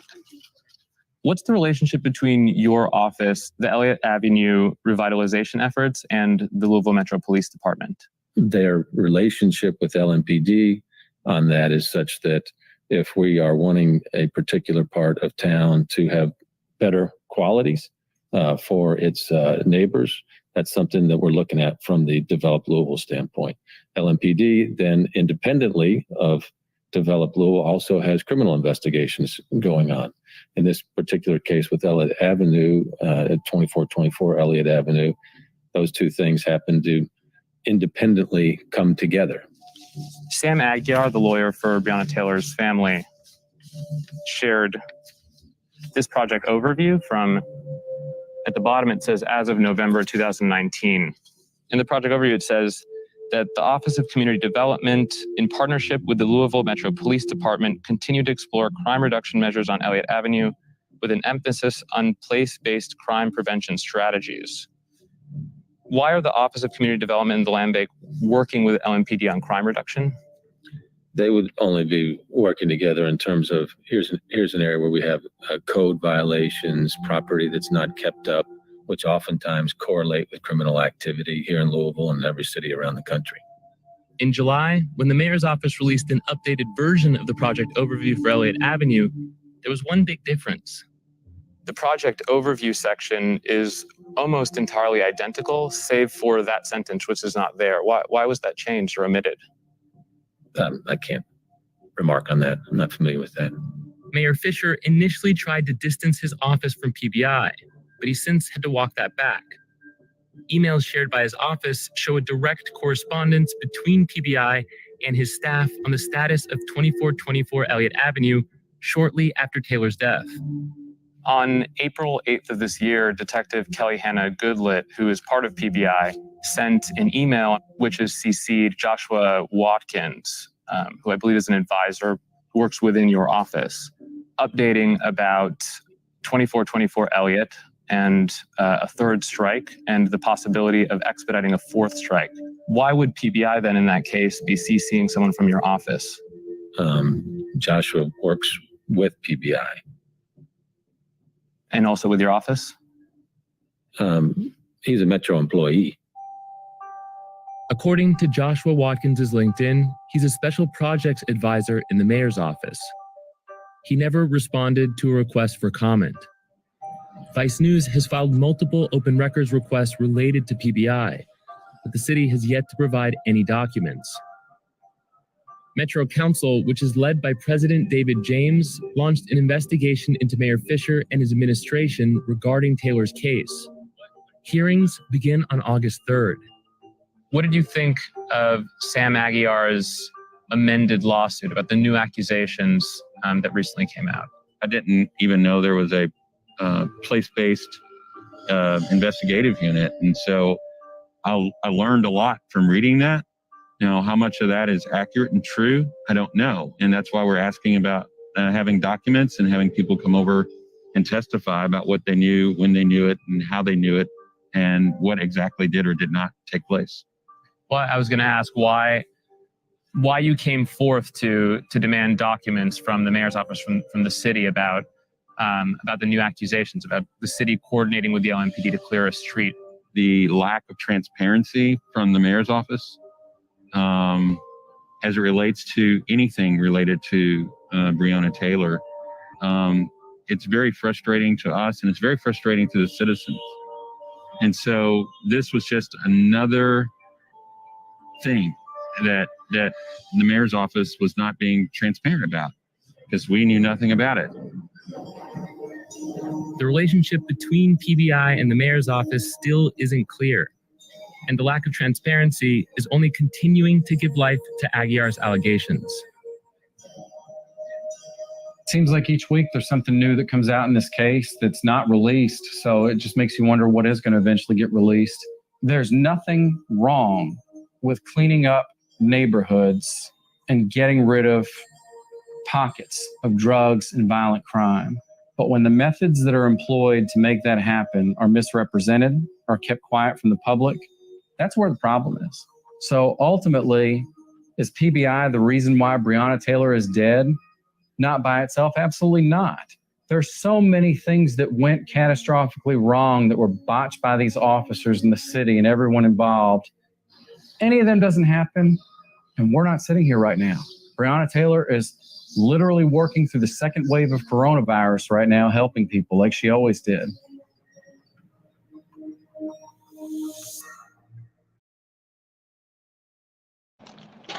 Wow. That's crazy. That's crazy. Yeah, man, my name is Perfect. This is the Perfect Timing Podcast with the Blast simulcasting live on 3 channels right now. Perfect Timing Podcast, Perfect Timing Podcast Live. That's my backup channel. I'm also live on Facebook. Shout out to all my Facebook viewers. Thank you for all the thumbs up on Patrick Potter on Facebook. Patrick Potter on Facebook. Don't ask me why, it's because I'm fly. Queen, what you got on there? Now that you did all this, what you got to say? Wow. I was wondering how this became a FBI case. This is definitely an FBI case. And, you know, I'll be one of these people that's sitting around with egg on their face, having to retract some of the things I said because of this. I mean, I just gotta be real and be honest about it. I pretty much shut up. I haven't been arguing with nobody about it because the FBI don't get involved when it's just some stuff you can see on the surface. It's some shit going on if the FBI gets involved. So I just been quietly sitting here waiting on, either the time was gonna present itself for me to go research it, or bam, here go perfect timing with the NEWS. Okay. For sure, for sure. That's my job, man. I'm a good content creator, man.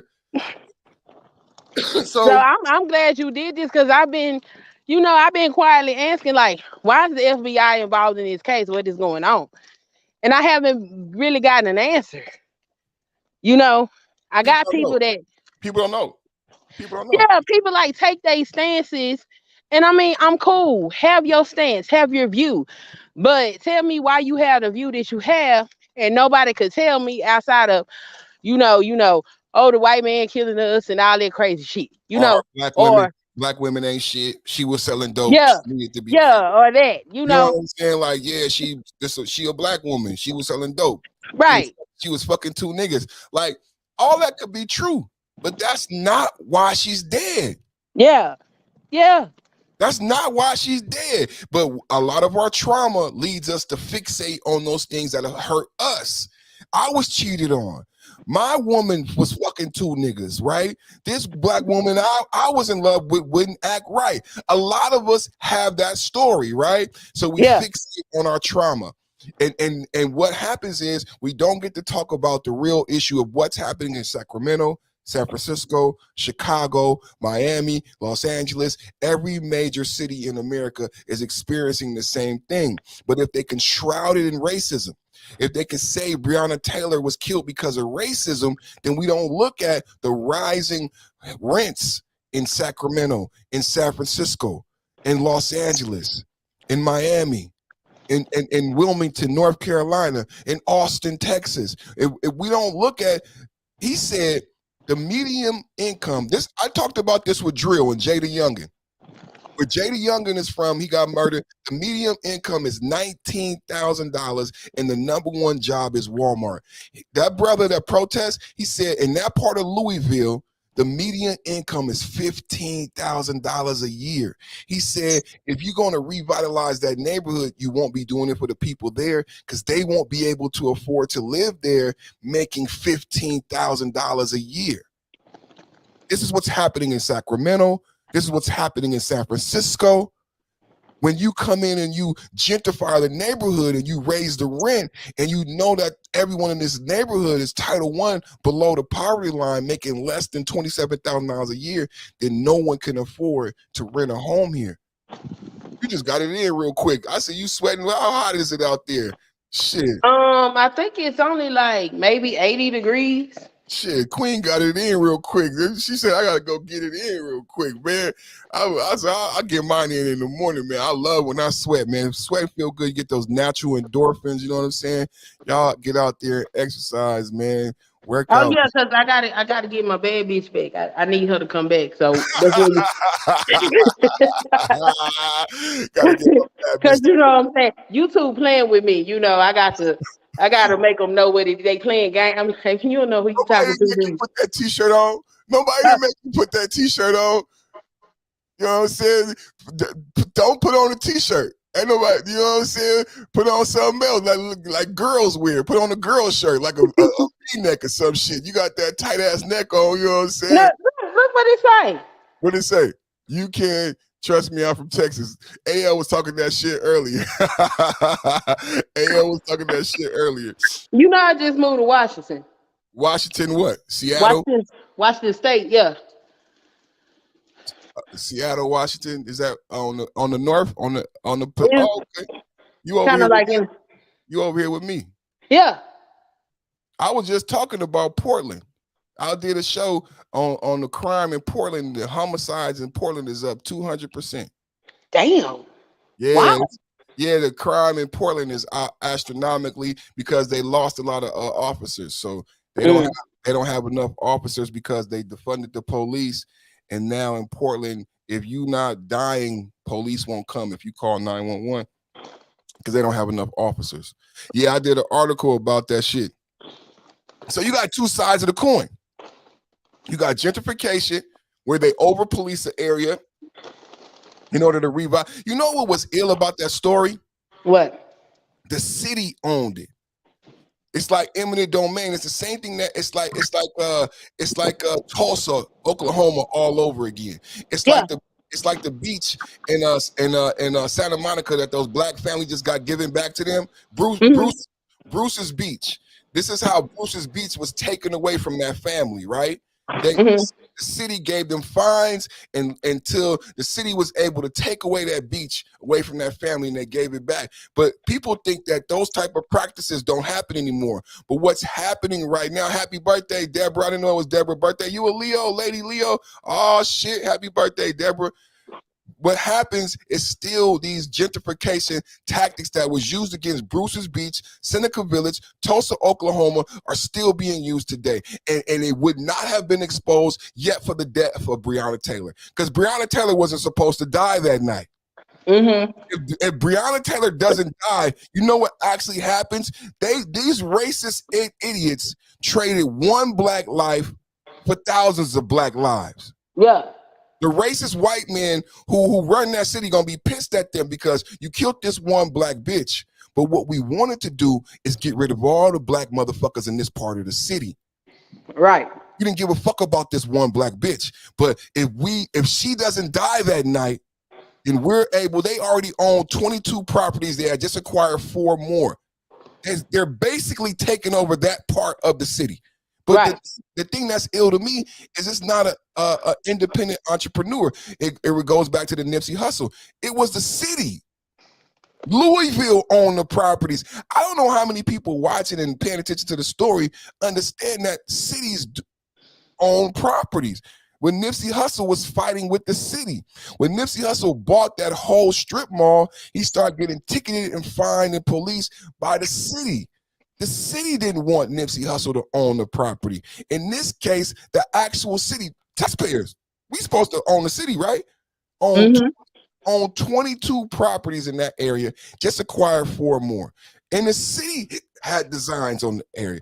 Like, we don't understand powernomics and politics and why we need to be in political power, why we need to be on these city councils. Because did you see right behind that white mayor was an elderly black woman? Who was supporting what he was doing, who's probably in politics. See, the same thing is happening in Oakland. One of the people speaking for the problems in Oakland and Portland was a black woman, but this black woman was part of the LCC community. She's a Lucky Charms. Her significant other probably not even black. She probably is married to a woman who's not black, and she doesn't live in a black neighborhood. She benefits from gentrification. Yeah. She doesn't necessarily want to see black male and female heterosexual couples, right? That does, like if you live in these areas, they kind of take offense. They don't really want to be around, like, those type of people move to certain areas where they could be around other people like them. You know, and I'm because of that reason, I'm really seriously thinking about getting involved in the politics where I live, because I really think we complain a lot and we don't participate in the politics, and nothing moves in America without political backing. So I'm thinking about it. I'm really seriously considering it. My sister said brought less than an acre in South LA, 10 minutes from King Community Hospital. Doctors moving in neighborhood, $3 million to update the neighborhood park. Just a matter of time. Where do I go at 65? Exactly. So people think that this doesn't happen anymore, and it's happening right now. I looked at a story the other day. It's funny that coincides with this, and it was on the major, I don't know if it was on CNN or the New York Times, about the rent increase. Okay, I'm not crazy. It's everywhere. everywhere. The rent increase is on every major news outlet. The fact that individuals can't afford the rising rent. When we talk about the young kids killing each other, I said, it surprised me that the median income in that area is $19,000 a year. In the San Francisco Bay Area, you could be on welfare at $100,000 a year. What? Yeah. In Silicon Valley, the fire department and the police can't afford to live in the city. They had the same thing I showed you that was Vice News. Vice News did an episode because Facebook and Google and Apple was in Silicon Valley, right? Mm-hmm. So those kids don't want to commute. Right. So they buy houses in San Jose in those areas, but you need a police department in these areas, right? But the Facebook kids bought a 3-bedroom house for $2 million. The police officer can't pay that. Right. So they had a special initiative like you can't run a city if the police and the fire can't afford to live in the city. The police chief can't afford a home in the city. That's crazy. This is what's happening in America right now when they talk about the rent increases. So it's not just affecting the mid-level and the low-level incomes. It's affecting even police chiefs in certain areas, right? Mm-hmm. So when we talk about the median income being $19,000, the median income being $15,000, and then you talk about rent increases like Deborah, what can people do who's on a fixed income? What if you're on a fixed income? What if you can't make more? That Queen, what if you can't make more than $15,000 a year? Right. And there has been crime and gangs in this neighborhood. You've always wanted it to look better. But does that mean I gotta be homeless? No. That's what they say. It shouldn't mean that. That's why I said we got to get more involved in the politics. And I got another book that I want to read. It's called Reclaiming Your Community. And I want to go through the book and see what it's talking about, because this stuff is problematic and it don't just affect, the skin color. It is people of other skin tones going through the same foolishness. This is a problem. This is a problem. All low-income people in that part of Louisville will be affected. In this story, what did we learn? That Breonna Taylor lost her life for one reason. And this happened in Sacramento recently, in Fairfield. And it's been surprising to me because of my age. I tell people I'm a whole old nigga +3, but I'm old as shit, right? So I remember the projects. I remember being 50 niggas in front of the projects. You couldn't go through certain neighborhoods because you get chased. But you don't see that no more. I don't see no black men hanging out on no corners. We used to be 30 deep, right? This was about one thing. And this is going to happen, right? It's going to happen. This is about one thing. And we all are seeing it. Tracy just said rent is out of control.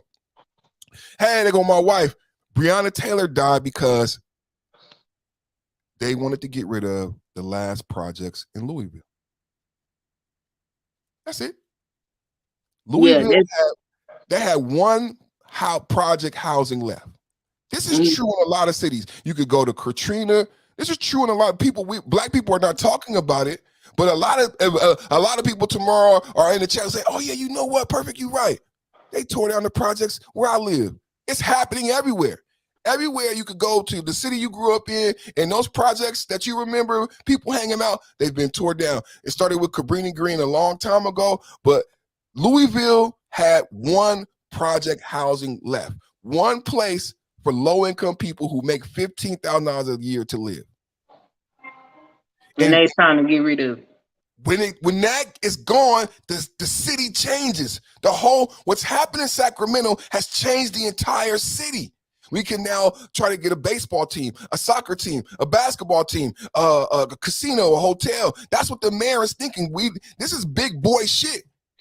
Somebody might have to die, but this is big boy shit. When that housing project is gone, Louisville is a famous city. We all know the name Louisville, right? Louisville Slugger. When that housing project is gone, and we could turn this city into a high-profile city, the whole city, right? We could turn it into a Miami. Sacramento had designs on becoming San Francisco. Sacramento now has the international airport, right? Mm-hmm. Sacramento got the soccer team. We kept the Kings. They got a brand new stadium. Now Sacramento is becoming a major city in America. Well, that's what Louisville has designs on doing. Once you have no low-income housing and no projects, hey, baseball teams, hey, NFL, even your G League, even your D League, come to Louisville. You know what I'm saying? Build here, develop here. Benz, Ford, put a plant here. They don't want to invest here when there's nothing but projects and low income, right? The people who come to invest are looking at perspectives. And if they see a perspective where the people in your city only make $15,000, this ain't a good city to invest. I know it's Louisville, Kentucky is famous, but it ain't enough money here. Ain't no money here. Well, wait a minute. We're going to change that. We're going to tear down the very last projects and build $1 million waterfront property. That will attract business, not just business, businesses. Like Detroit, Michigan offered businesses 0 taxes for 10 years. You know what I'm saying? To get business to come to Detroit when Flint and Detroit was broke, Michigan created all these incentives for business to come. Louisville tearing down the very last project changes the complete dynamic of the city and gives the mayor, gives the governor, gives the Congress and the senator different abilities to negotiate on bringing business to that part of the state. It helps everybody. That's why I said everybody was involved all the way up. That's why they didn't get charged by the state attorney general. The black man married to Mitch McConnell's granddaughter never charged those cops because everybody benefits from Louisville's gentrification. It's not about Breonna Taylor. It's about this city. And we want this city to be a major city in Kentucky. It's it's good for everyone. When Sacramento flips, that's good for everybody in California. A lot of people in Sacramento are homeless, got pushed out, can't afford to live in Sacramento no more. But they didn't give a fuck. They didn't give a fuck. They accomplished their goal. They accomplished it. Sacramento was extremely different than it was just 5 years ago. Just 5 years ago. It was a small town. Sacramento was known as a cow town. It's not that anymore. The rents are going to be higher than San Francisco pretty soon. Pretty soon. And that's what Louisville was looking to do. And that tax base benefits more than just Louisville. That benefits the entire state. It does. But that's some sad shit, man. Everybody can't do that. So where are the people that are not in the higher tax bracket supposed to live? What are they supposed to do? Where they supposed to go? In San Francisco and Bay Area, they under the freeway. See? Let's check out what Mr. Blackwell. He said, perfect. As you may know, I'm an investor landlord. I converted all my properties that were Section 8 to market value and increases the rent by 45%. How can you argue against him doing that? You can't. He got to make his money. Some people going to be homeless, but how can he fight the market? It's capitalism. 45% increase. He's probably seeing profits like he's never seen in the entire business life. And I'm happy for him, but that means somebody that look like me and you might be homeless because the percentage of people living in Section 8 look like me and you. He said investment groups are realizing that renting the Section 8 is a bad investment for the community. Myself, I will not rent out to single black women with kids. It's a bad investment. I'm all for gentrification. Shit!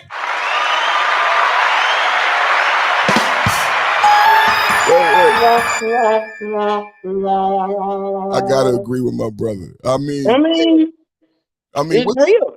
I mean, from his perspective, if you own property, I would not rent to a single mother. The single mother knows that when she's trying to rent the property, she's speaking to the fact of, will you be understanding, right? And can I call you to fix certain things? It's not just about the single mother breaking or the kids breaking things. That the single mother is always calling the landlord to fix something like you are her husband. If you got a man in the house, then the man will fix it. But the queen is laughing.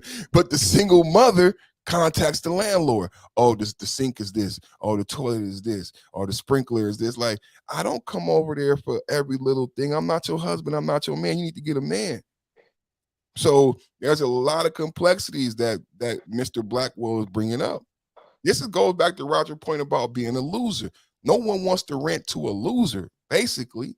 So the programs that made sure that losers were able to have a place to live, because Section 8 said you got to pay $25 and the rent might be $1,200. So really you didn't have the financial intelligence to actually garner this apartment. So you don't have the emotional intelligence to know how to treat it. You just don't, because you didn't never earn $1,200 a month to pay for it, or the $3,500 to get into the apartment. The state gave you the apartment, you pay $25 a month. So guess what? The value to you is $25 a month. That doesn't surprise me, right? It shouldn't surprise anyone that the way that the people who live in Section 8 don't value the property for what it's worth, because we don't require them to. I only pay $25 a month. So mentally, it's logical to me that she's only going to treat the property like it's worth $25 a month. She can get another one. The state, if she get put out, the state going to give her another one. I just bought my first rental property in France 3 weeks ago. Congratulations, brother. Mrs. Perfect Time said, hi, Tracy. They gossiping in the chat.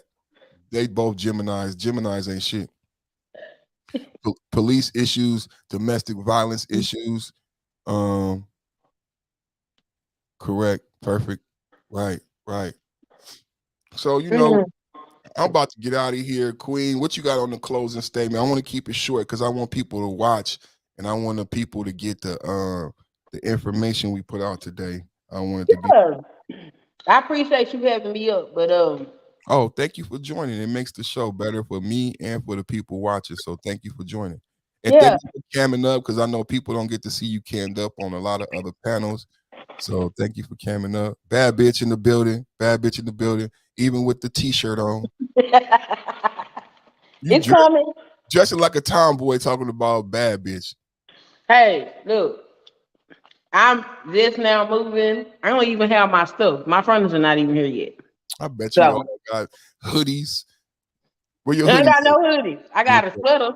Okay, see? Bad bitches don't wear hoodies, y'all, or tennis shoes. I got on my wife about that shit the other day because she grew up in that generation. No more tennis shoes, baby. No more tennis shoes. Bad bitches don't wear tennis shoes and hoodies. No, we go barefoot. See? Dirty foot. Yep. We go barefoot. It's a joke about the women with dirty feet. Okay. We are the salt of the earth. You got half that. Half that is right. Half of that is right. Yeah, for real, y'all. Half of that statement is right. You pick with half. No, but that is sad. And I'm glad you did this so I could know about it. Because I didn't know. And the rabbit hole gets deep. And we need to start paying more attention, and we need to start actually participating in the politics, because this country gonna go to hell if we allow it. And we got to remember, the government is by the people, for the people, and we need to exercise our rights as the people. I like that. And that's, you know. So y'all be easy. Thanks for having me up. I'm gonna hop in the chat. Thank you for coming through. Thank you for your support. Salute the Queen. 5.0, 5.0, 5.0. What a great show today, you guys. Thank you, Mr. Blackwell. Thank you, Tracy. Shout out to Mrs. Perfect Timing for coming through. Working hard. That's a superwoman right there. I was sick. I was sick as a dog. Everybody was sick in the house, and she still cooked, cleaned, breastfed the baby, and she was sick too. Man, you know how men, when men get sick, we think we gonna die.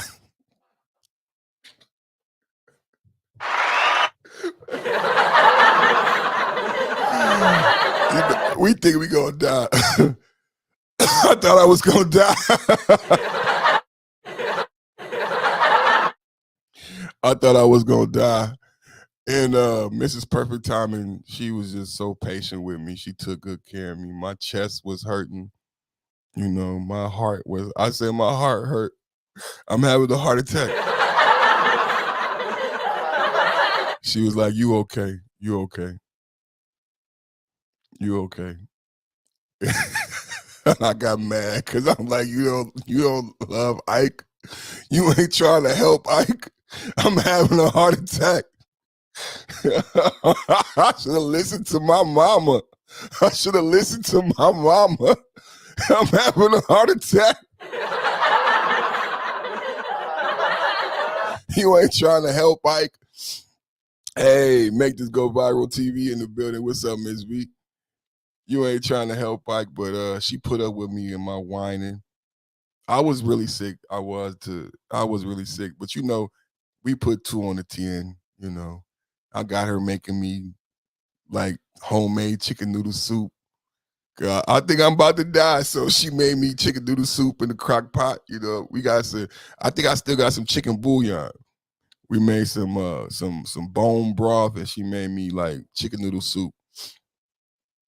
So, yeah, man, that shit ain't no joke, man. I don't believe in the stabby wabby, but wash your hands. And you know, my daughter is 2 years old, so some things I'm not gonna be able to avoid. You know, little kids just got germs, so my baby girl, you know, I was more worried about her. She still got a runny nose, so. Yeah, I got my microphone. It's my birthday, man. Happy birthday to me, man. It's my birthday. So I got my Rodecaster Pro set up. Shout out to Mrs. Perfect Time. My wife loved me, man. I get anything I want. But I got my microphone, my Rodecaster microphone. I really wanted this gimbal. This the Frameworks. This motherfucker clean, boy. I really wanted this gimbal. This that Frameworks, and I got my Rodecaster, my podcast mixer, and my Apple, my MacBook Pro. The last thing we gotta do is get my DSLR camera. I have a DSLR camera. It's not set up. I need to get the cord to run it to the laptop, and then y'all will be DSLR. But yeah, man, my wife is good to me. I just want to say, y'all, hey, Miss V, check out the whole thing about Breonna Taylor, man. I dropped some bombshells. Let's recap today. So we played the attorney general. Why have the 4 officers been charged on the federal level? They were charged because they falsified the warrant. They conspired and lied about the warrant. You may have heard rumors about packages being delivered to Breonna Taylor's house. That was a lie. You may have heard rumors about where the warrant stated that the ex-boyfriend had been seen leaving the house with money and packages. That was a lie. So yeah, I saw you was covering it. So I wanted to clear up some things. A lot of people in the Black manosphere have been covering the case. So today I put a lot of details people have been missing. So the reason that they was charged is that they lied about the warrant. Breonna Taylor never had packages delivered to her home. They never had surveillance. They never had proof that this individual came and went from the home. They never had him on camera leaving anything in the home. Anything that you've heard that incriminated Breonna Taylor was a lie. It was all made up. It was all made up. So they were being charged because they lied to the feds during the FBI investigation, and they're also being charged for lying to obtain the warrant.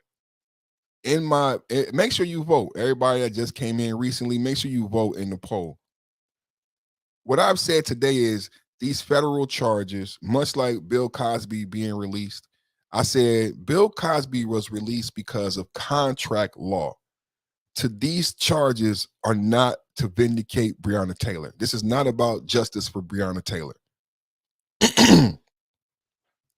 Biden may try to sell it like that, but this is not about justice for Breonna Taylor. This is about protecting the no-knock warrant. This is about saying that the police officers in this are bad actors, but the no-knock warrant is a good tool and a viable tool for us to use as police officers to investigate drug dealers. If you notice in my content today, there is no mention by the AG of the quote-unquote no-knock warrant, but the entire issue is about how they illegally obtained this no-knock warrant. Why the no-knock warrant is so relevant is because the no-knock warrant was in the police reform bill that was the culmination of Black Lives Matter protests. The police reform bill, much like the Asian hate crime bill, was a bill created and championed by Cory Booker and Tim Scott. This bill was a culmination of all those deaths from the police officers. And this bill was supposed to be our Asian hate crime bill. This bill was supposed to be the bill to say that police and white people can't just kill Black people. Cory Booker and Tim Scott let that bill die. When that bill died, the legislation on the no-knock warrant being unconstitutional died. But after Breonna Taylor's death, guess what happened? White men began to investigate the Breonna Taylor story. And what white men found is that this no-knock warrant, which white people weren't privy to because it's never been used until now, the white man understands it's a different climate for him in America, and laws that were only used against Blacks are now being used against white men. So the NRA has taken up the call on the no-knock warrant and the unconstitutionality of the no-knock warrant. This federal case is not about Breonna Taylor. This federal case is about the validity and the future validity of the no-knock warrant. Now, further, I also presented to you a coffin nail given to me by Sheed. Sheed presented the fact that why was the Breonna Taylor apartment raided? This has only been presented by the Perfect Timing podcast.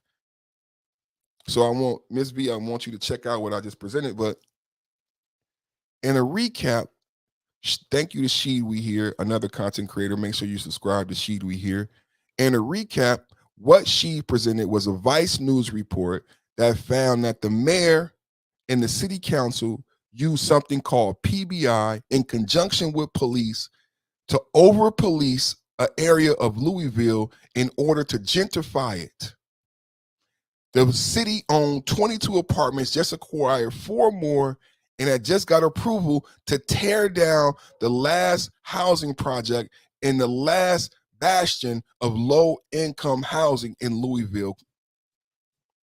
So what had happened is they had conspired and designed a task force in which they were able to use eminent domain, much like the Bruce's Beach, much like Seneca Village, just like Tulsa, Oklahoma, just like Nipsey Hussle, where white people come into Black areas and over-police, give fines, and force your grandmama to sell her house to the city. In Oakland took away my auntie house. It was true. My cousins, they kept getting arrested, getting in trouble, right? But they weren't extremely bad people. My auntie's house was on the borderline of Berkeley. This was a unique part of North Oakland that they wanted to be like Berkeley. And if they could flip this block, then they could flip a neighborhood to be more Berkeley than North Oakland, and the homes would go from 2 to 500,000 to 2 to 5 million. And my auntie owned this home. They owned 2 homes, and the city set sights on getting my auntie out. And in the end, they seized her property. As I tell this story, I think we should go back and sue the city of Oakland for taking my auntie property. In this story, 2024, on the same street where Breonna Taylor was killed, was raided over 10 times. At the end, the owner sold the property to the city for $1. This death was about a revitalization project called Vision Russell. It was backed by the mayor and the governor, the Congress, and the Senate. When this city when there was no more low-income housing in this city, Louisville would then become Louisville, Kentucky, like the Louisville Slugger, the famous baseball. They was going to turn Louisville into a major city, which would benefit the state. The tax base from the housing and them flipping the city would not only benefit the mayor, but would benefit the governor and the Congress and the Senate. This was good for everybody. So when it came time to charge those police officers, they said no, they covered it up. Because this was a 100-year plan to flip Louisville and remove all low-income housing from Louisville. And whatever happened after that happened. If that means no black people are in Louisville and you don't make enough money, then that's just what it means. But there was going to be no more low-income housing in Louisville. That was why Breonna Taylor, and this is what happened. What I said is they ended up trading Breonna Taylor's life. Breonna Taylor sacrificed her life. Breonna Taylor probably saved thousands of black people from losing their homes. Because if Breonna Taylor doesn't die that night, then this gentrification is happening in Sacramento. We just talked about the rent increase. It's happening everywhere. If Breonna Taylor doesn't die that night, and this is about 3 or 4 years ago, you guys, if Breonna Taylor doesn't die that night, then Louisville is a destination city with waterfront $1 million property, and everybody is going there to experience Southern fried chicken and Louisville sluggers and all this stupid shit. If Breonna Taylor doesn't die, they gentrify the city and no blacks are able to live there anymore.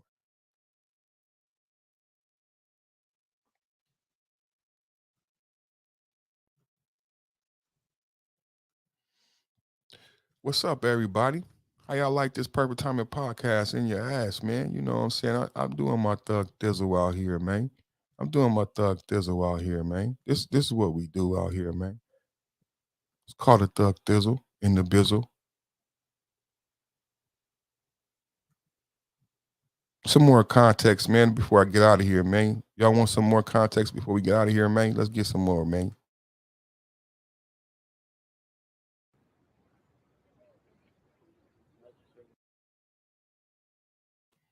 Fair use. This is Breonna Taylor family reacting to the charges against these 4 officers. And guys, remember, some of these officers were still on the police force after killing and murdering Breonna Taylor. Fair use is in full effect. Shout out to the family. 5.0, 5.0, 5.0.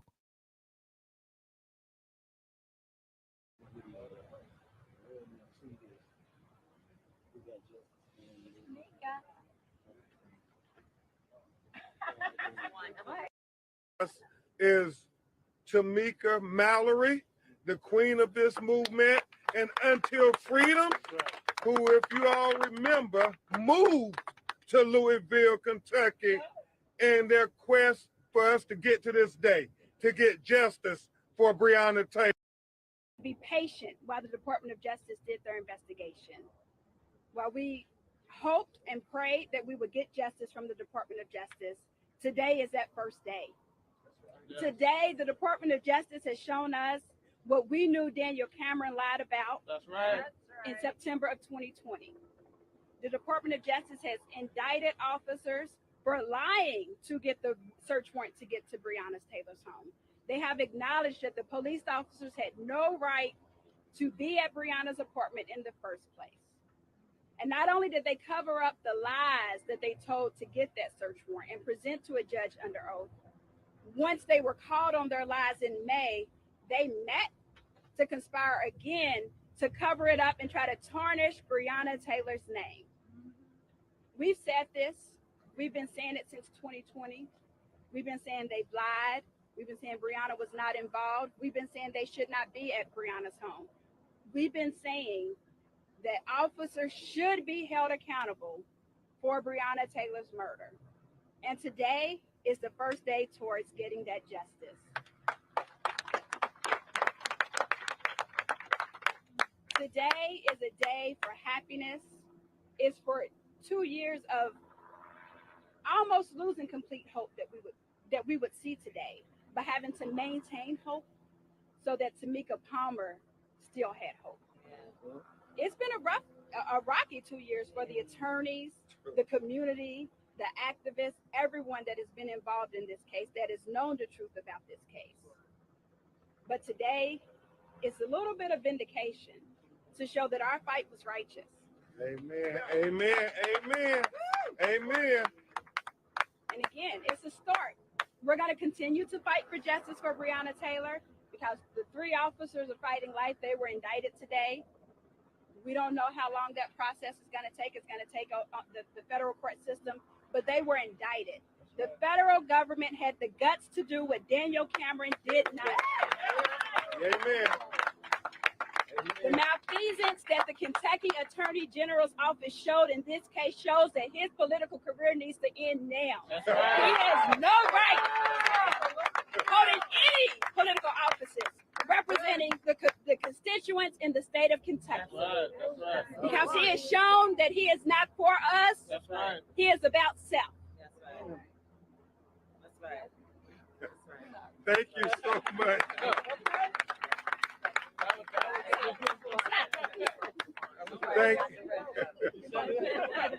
Thank you, President Lanita Baker of the National Bar Association.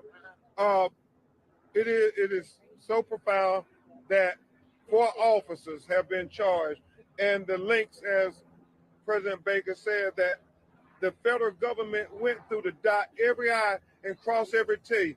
It's not something that we have seen historically done on behalf of Black people, especially Black women. I can't think of a Justice Department being discommitted to civil rights since Robert Kennedy and the civil rights movement with Martin Luther King and John Lewis. So this is a historic day on every level. And you think about the fact that they have proof. I mean, overwhelming proof that these officers not just was negligently executing a no-knock warrant, but Tamika Palmer, they falsified a warrant that led to deadly consequences. Of this innocent Black woman. And knew they were lying. Jennifer Clark and the FBI agents who were working with the Civil Rights Division, they made a point to acknowledge that they knew they were falsifying the documents.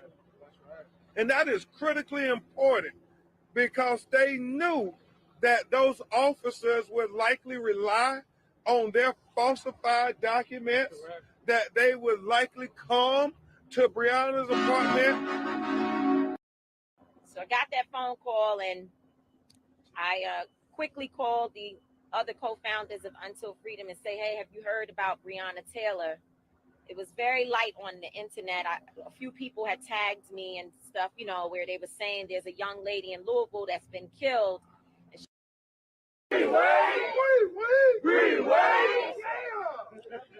So, as usual, I don't have a lot to say, but I got some stuff to say.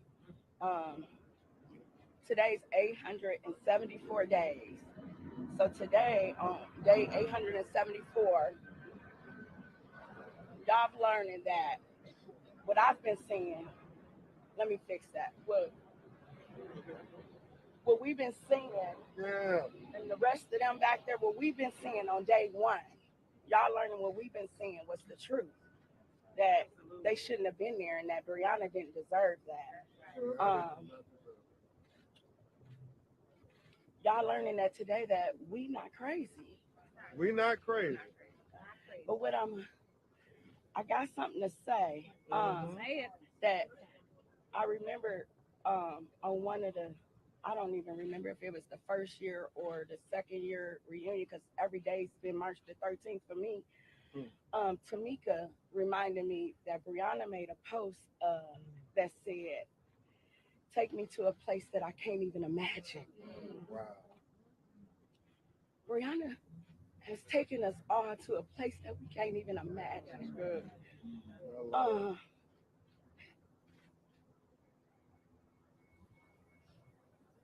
Today's overdue, but it still hurts. It's some amazing people behind me, some just as amazing people in front of me. And I can't call out names to thank, but y'all know who y'all were. Y'all know what y'all did. And I will never forget any of it. Amen. I'm going to say that everything sent to break me, I ate that shit. That shit being Daniel Cameron. You don't deserve to be where you are, and you need to go.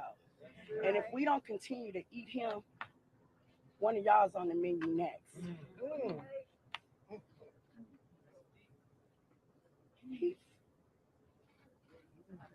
He was dead wrong. It didn't start with him, but he had the right to do the right thing, and he chose not to. So again, I've waited 874 days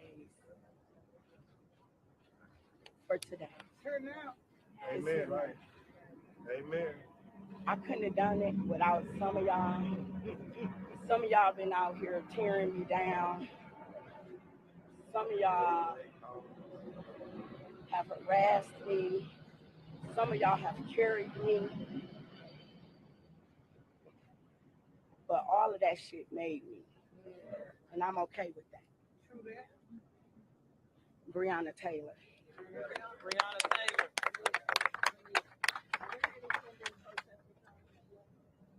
You know, tell her this.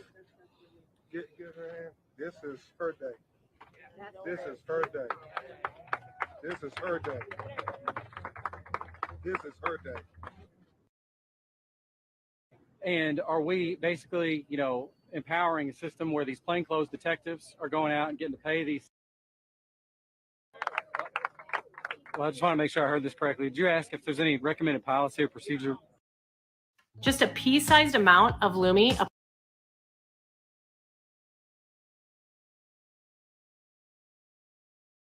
Changes at LMPD that you'd recommend? How much time you got? So one of the things I'd say is that what this case I think revealed more than, the public might have known is how big of a problem plainclothes policing is. So I think that, if you look at some of these other areas where you're putting these cops in these unmarked cars and you're giving them all these toys and all this power and you're not putting a uniform on them, that needs to change. I think you're giving them a little bit too much of a sense of, basically they can get away with anything. But the second thing, and I'm just going to confront it right where it is, that needs to be looked at is what the hell's the real motive behind these search warrants and how much money is being taken and what's the use of these confidential informants? And are we basically, empowering a system where these plainclothes detectives are going out and getting to pay these CIs to tell them where money is or where they think money is, and they're basically just going out being rob squads?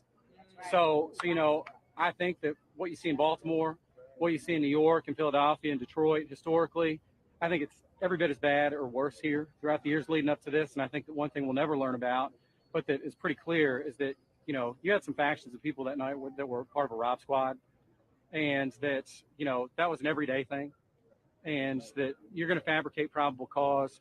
You're going to put whatever you need to do in a document when you think that you might be able to break in there, bring in a dog, take away a bunch of money, divvy it up, and then go do the same damn thing tomorrow.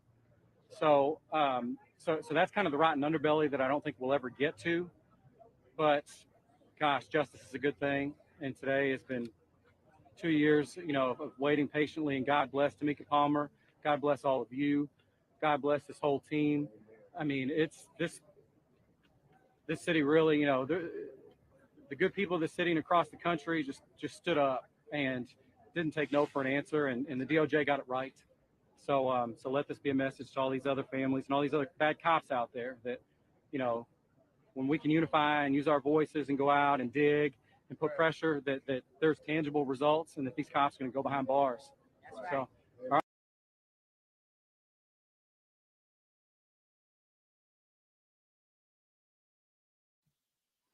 Wow. Y'all know this is a live reaction show. I don't watch the whole video. This is my live reaction. It's another coffin nail. That's the guy from the Vice News report right there. He said that was a robbery squad. And he qualified what we said about this is happening in every major city. When I was talking about black men going to Oakland to become police officers to get that $250,000 a year, Seattle $2 million a year, Dark Green was speaking about this right here, about the mental health aspects of robbery squad. My wife got her house raided over and over as a child. I doubt she could go be a police officer. I was like, why don't you go? It's like a mental health thing of trauma from the way police treated her. Robbery squads, plainclothes officers. So Ms. Vita, one of the things about the no-knock warrant, it was what and how the no-knock warrant empowered a unit. So you could get a warrant, right? You can go to somebody's house with a warrant, but that wouldn't empower them to go to the house with that task force. So that's why he said you can get a dog, you can get all these toys. So they lied about what was going on because they wanted 2 dogs. They had 2 dogs. They had a military tactical unit. Because of the style of warrant, they lied and said that they needed. That's why the no-knock warrant is key, is what the no-knock warrant gave them privy to. The no-knock warrant opened up the door to the toy chest. No, we need a no-knock warrant so we can have multiple dogs. That night, they had 70 officers to hit 5 places. You know how you get 70 officers? The no-knock warrant, because the no-knock warrant opens up the like Batman. I get to bring whatever guns I want. And remember what I said at the beginning of the podcast. Barack Obama militarized our police departments with leftovers from Iraq and Afghanistan. Right? He gave our police departments money. This is what happened in Ferguson when everybody was mad in the Ferguson protest at the police looking like military. And they didn't pay attention. This is another thing that didn't come up in our Barack Obama conversation on the Roger Report, how Barack Obama militarized inner city police agencies. This is what you saw in Ferguson. This is what you saw in Black Lives Matter protests. They got military guard, military guns, military body armor, military vehicles.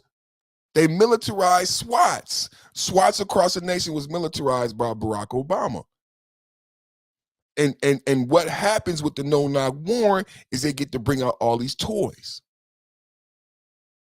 And they were using the no-knock warrant. They were using Barack Obama's toys. They were using the PBI to play the place-based investigation unit to gentrify the city and get rid of all low-income housing, which is another way to say get rid of all the blacks. The median income in that part of the city was $15,000 a year, and they wanted to turn it into $1 million properties that the people in that part of the city could not afford. This is not about Breonna Taylor, and it's not about justice for Breonna Taylor. That's why I didn't play Tamika Mallory. I'm not a fan of Tamika Mallory. I do not like Tamika Mallory. Tamika Mallory is full of shit. She started that women's movement shit. She let them white bitches co-opt her movement and arrest black men after black men and them bitches was wrong. Don't get up here and start talking like we ignorant. I don't like motherfuckers like her. And she been waiting in the wings to have another moment to speak. Bitch, we don't want to hear shit from you. You ain't shit. Going back to Tamir Rice, I met Tamir Rice's mama. More than once, but I met Tamir Rice's mama, and she don't got nothing nice to say about your monkey ass. Why you didn't move out there? Why you didn't fulfill your promises to Tamir Rice's mom? You gonna move to Louisville? Fuck you. I do not like Tamika Mallory. Don't do that shit. And anybody associated with Ben Crump, you know she ain't shit.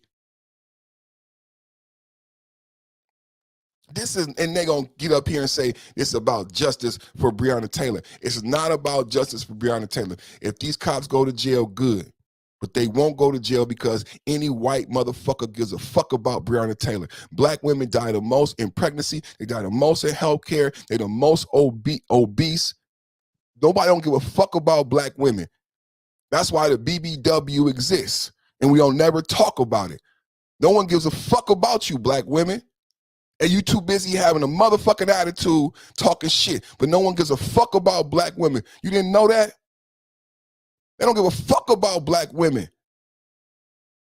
They don't give a fuck about your baby. That's why Black Parenthood exists. That's why Planned Parenthood exists. They don't give a fuck about you being in a successful marriage. That's why child support and welfare exists. Nobody gives a fuck about Black women, or else they would tell you the truth about being a mother, being a wife, and having a family. No one gives a fuck about Black. Why the fuck you think they give a fuck about Breonna Taylor now? You think they give a fuck about Breonna Taylor now? No. Didn't Biden teach you that?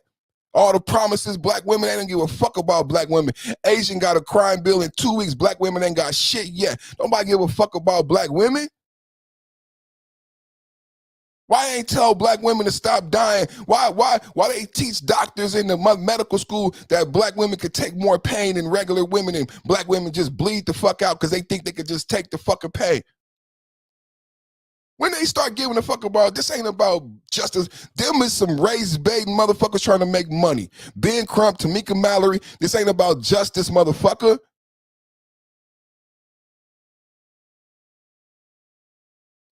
Damn. And then when Roger and I say the things we say to educate Black women so they don't make, ignorant decisions, people think, oh, the Black manosphere don't like Black women. That's bullshit. Just yesterday, what did I say? I said, on this channel, what we talking about is emotional intelligence. I said, because the financial all-star was here, when I first met him, you know what prohibits us from being wealthy? Emotional intelligence. Emotional intelligence is a major hurdle to financial intelligence. Sometimes we have some emotional hurdles and roadblocks that prohibit us from getting to the pace to be able to learn the proper financial tools to enrich and empower ourselves.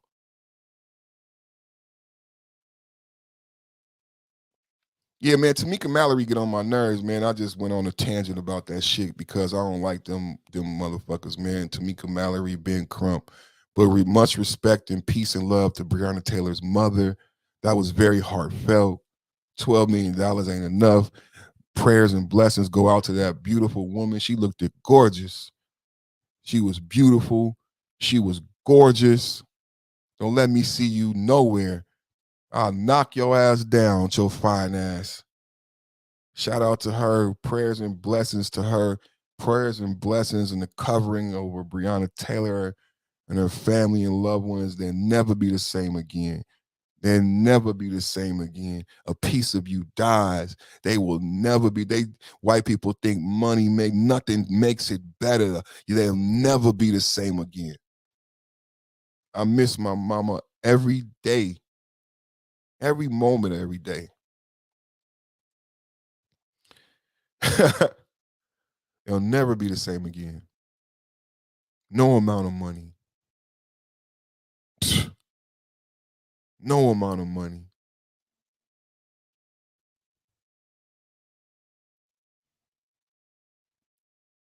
I'm gonna get out of here, y'all. I didn't even mean to play that last video. I even forgot I had it. I'm glad I played it. To give us greater context of why what happened. They weren't there because Breonna Taylor was a criminal. They never had proof of Breonna Taylor being a criminal. That's not why they were there. That's not why they died. Thank you. Thank you, sister. Thank you. They were not there for any other reason that you've been told. To be honest, until I've done this video, I don't think any of you actually knew why she died. But now you do. Please improve your content. Now you know why she died. It was about gentrification and revitalization and no more low-income housing. And you heard the story just yesterday on CNN and Wall Street Journal about rent exploding and homelessness exploding. It's directly correlated and related. This was not about anything that you've heard so far on the media or on YouTube. You heard the correct story in the Black manosphere first. Today, we did a live reaction to my video that I put out months ago. This coffin nail wasn't dropped today. The coffin nail about revitalization, I put that out months ago. Shout out to Sheed We Here. Sheed We Here is where I got the video. Thank you to Sheed. Make sure you subscribe to Sheed We Hear. SHEEDWE, Sheed We Hear. That's where I got the video for the coffin nail.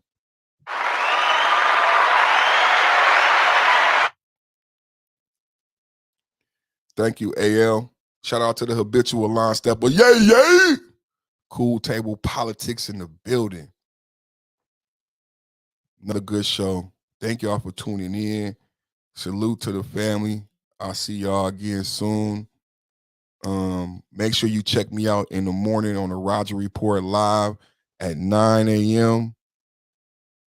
It's 7 a.m. on Pacific Standard Time. On my California people watching me, but it's 9 a.m. where Roger is.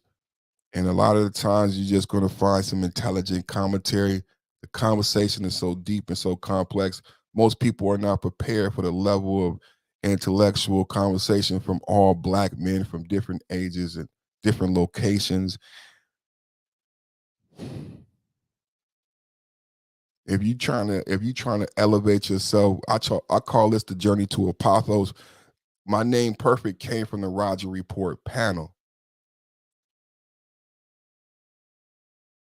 Well, I talk about perfection because the brothers there gave me my name Perfect. And, since then, there's been a lot of contention behind the word. You hear a lot of Black men saying, I ain't perfect. Ain't nobody perfect. But what I talk about here on this panel, I grew up in the 70s. I'm a 70s baby. I'm old. And I grew up in a time where they loved their kids.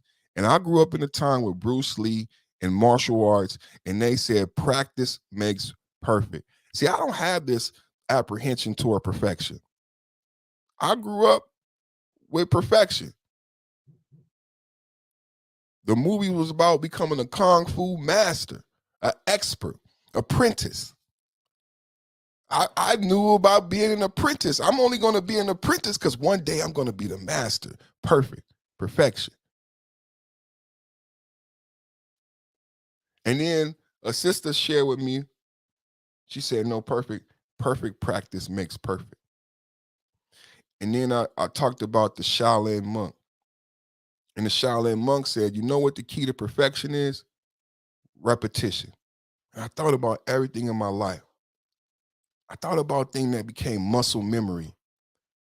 You know, when Nameless says os, I looked it up one day.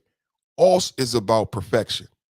It's about performing certain mundane martial art moves over and over to the point that they become muscle memory. Like in his study of martial art, you do these simple moves for years.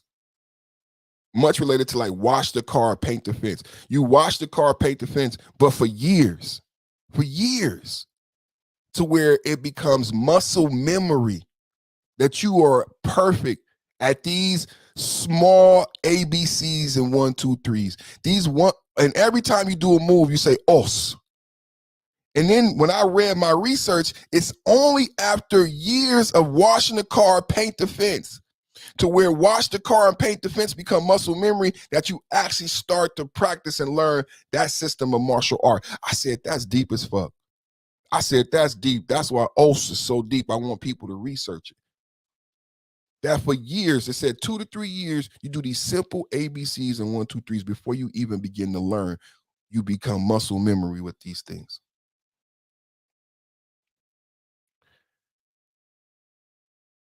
Repetition is perfection. So I just invite y'all to join us to go on the journey of Apothos, the journey to perfection, right? To get the tools and keys needed for you to understand these things. Because I want my sons, my brothers, my comrades, a cool table, habitual line steppers 5.0 to understand that perfection is attainable for us all. In my book I have right here. This is Robert Greene, The Daily Laws. One of the things he talks about a lot in this book is about perfection. Y'all see that? You know, one of the things he talks about a lot in his book is perfect. I did not know when I purchased it. I said a lot that perfect was always there. I said perfect was always there. I didn't see it. Other people saw perfect in me, but I didn't see it. That's why someone else had to give me the name perfect. But God was guiding me the entire time. When I purchased this book, I like Robert Greene books. 50 Cent wrote the 50th Law with Robert Greene. You got the 48 Laws of Power, the Love book, all those books that, you know, you've been incarcerated or you've been around them type of intellectual cats who may have been incarcerated, or Black intellectuals who read self-help. You may have heard about Robert Greene in these books. So when 50 Cent wrote the book, The 50th Law, I was like, I grabbed that quick. And this is his latest book.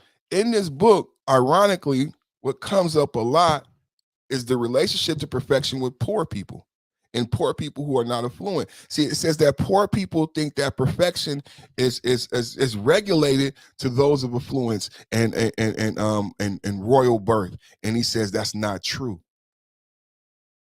And I was like, God, you guided me to this book. Perfection was always there. My name perfect is all this calling that I'm doing today.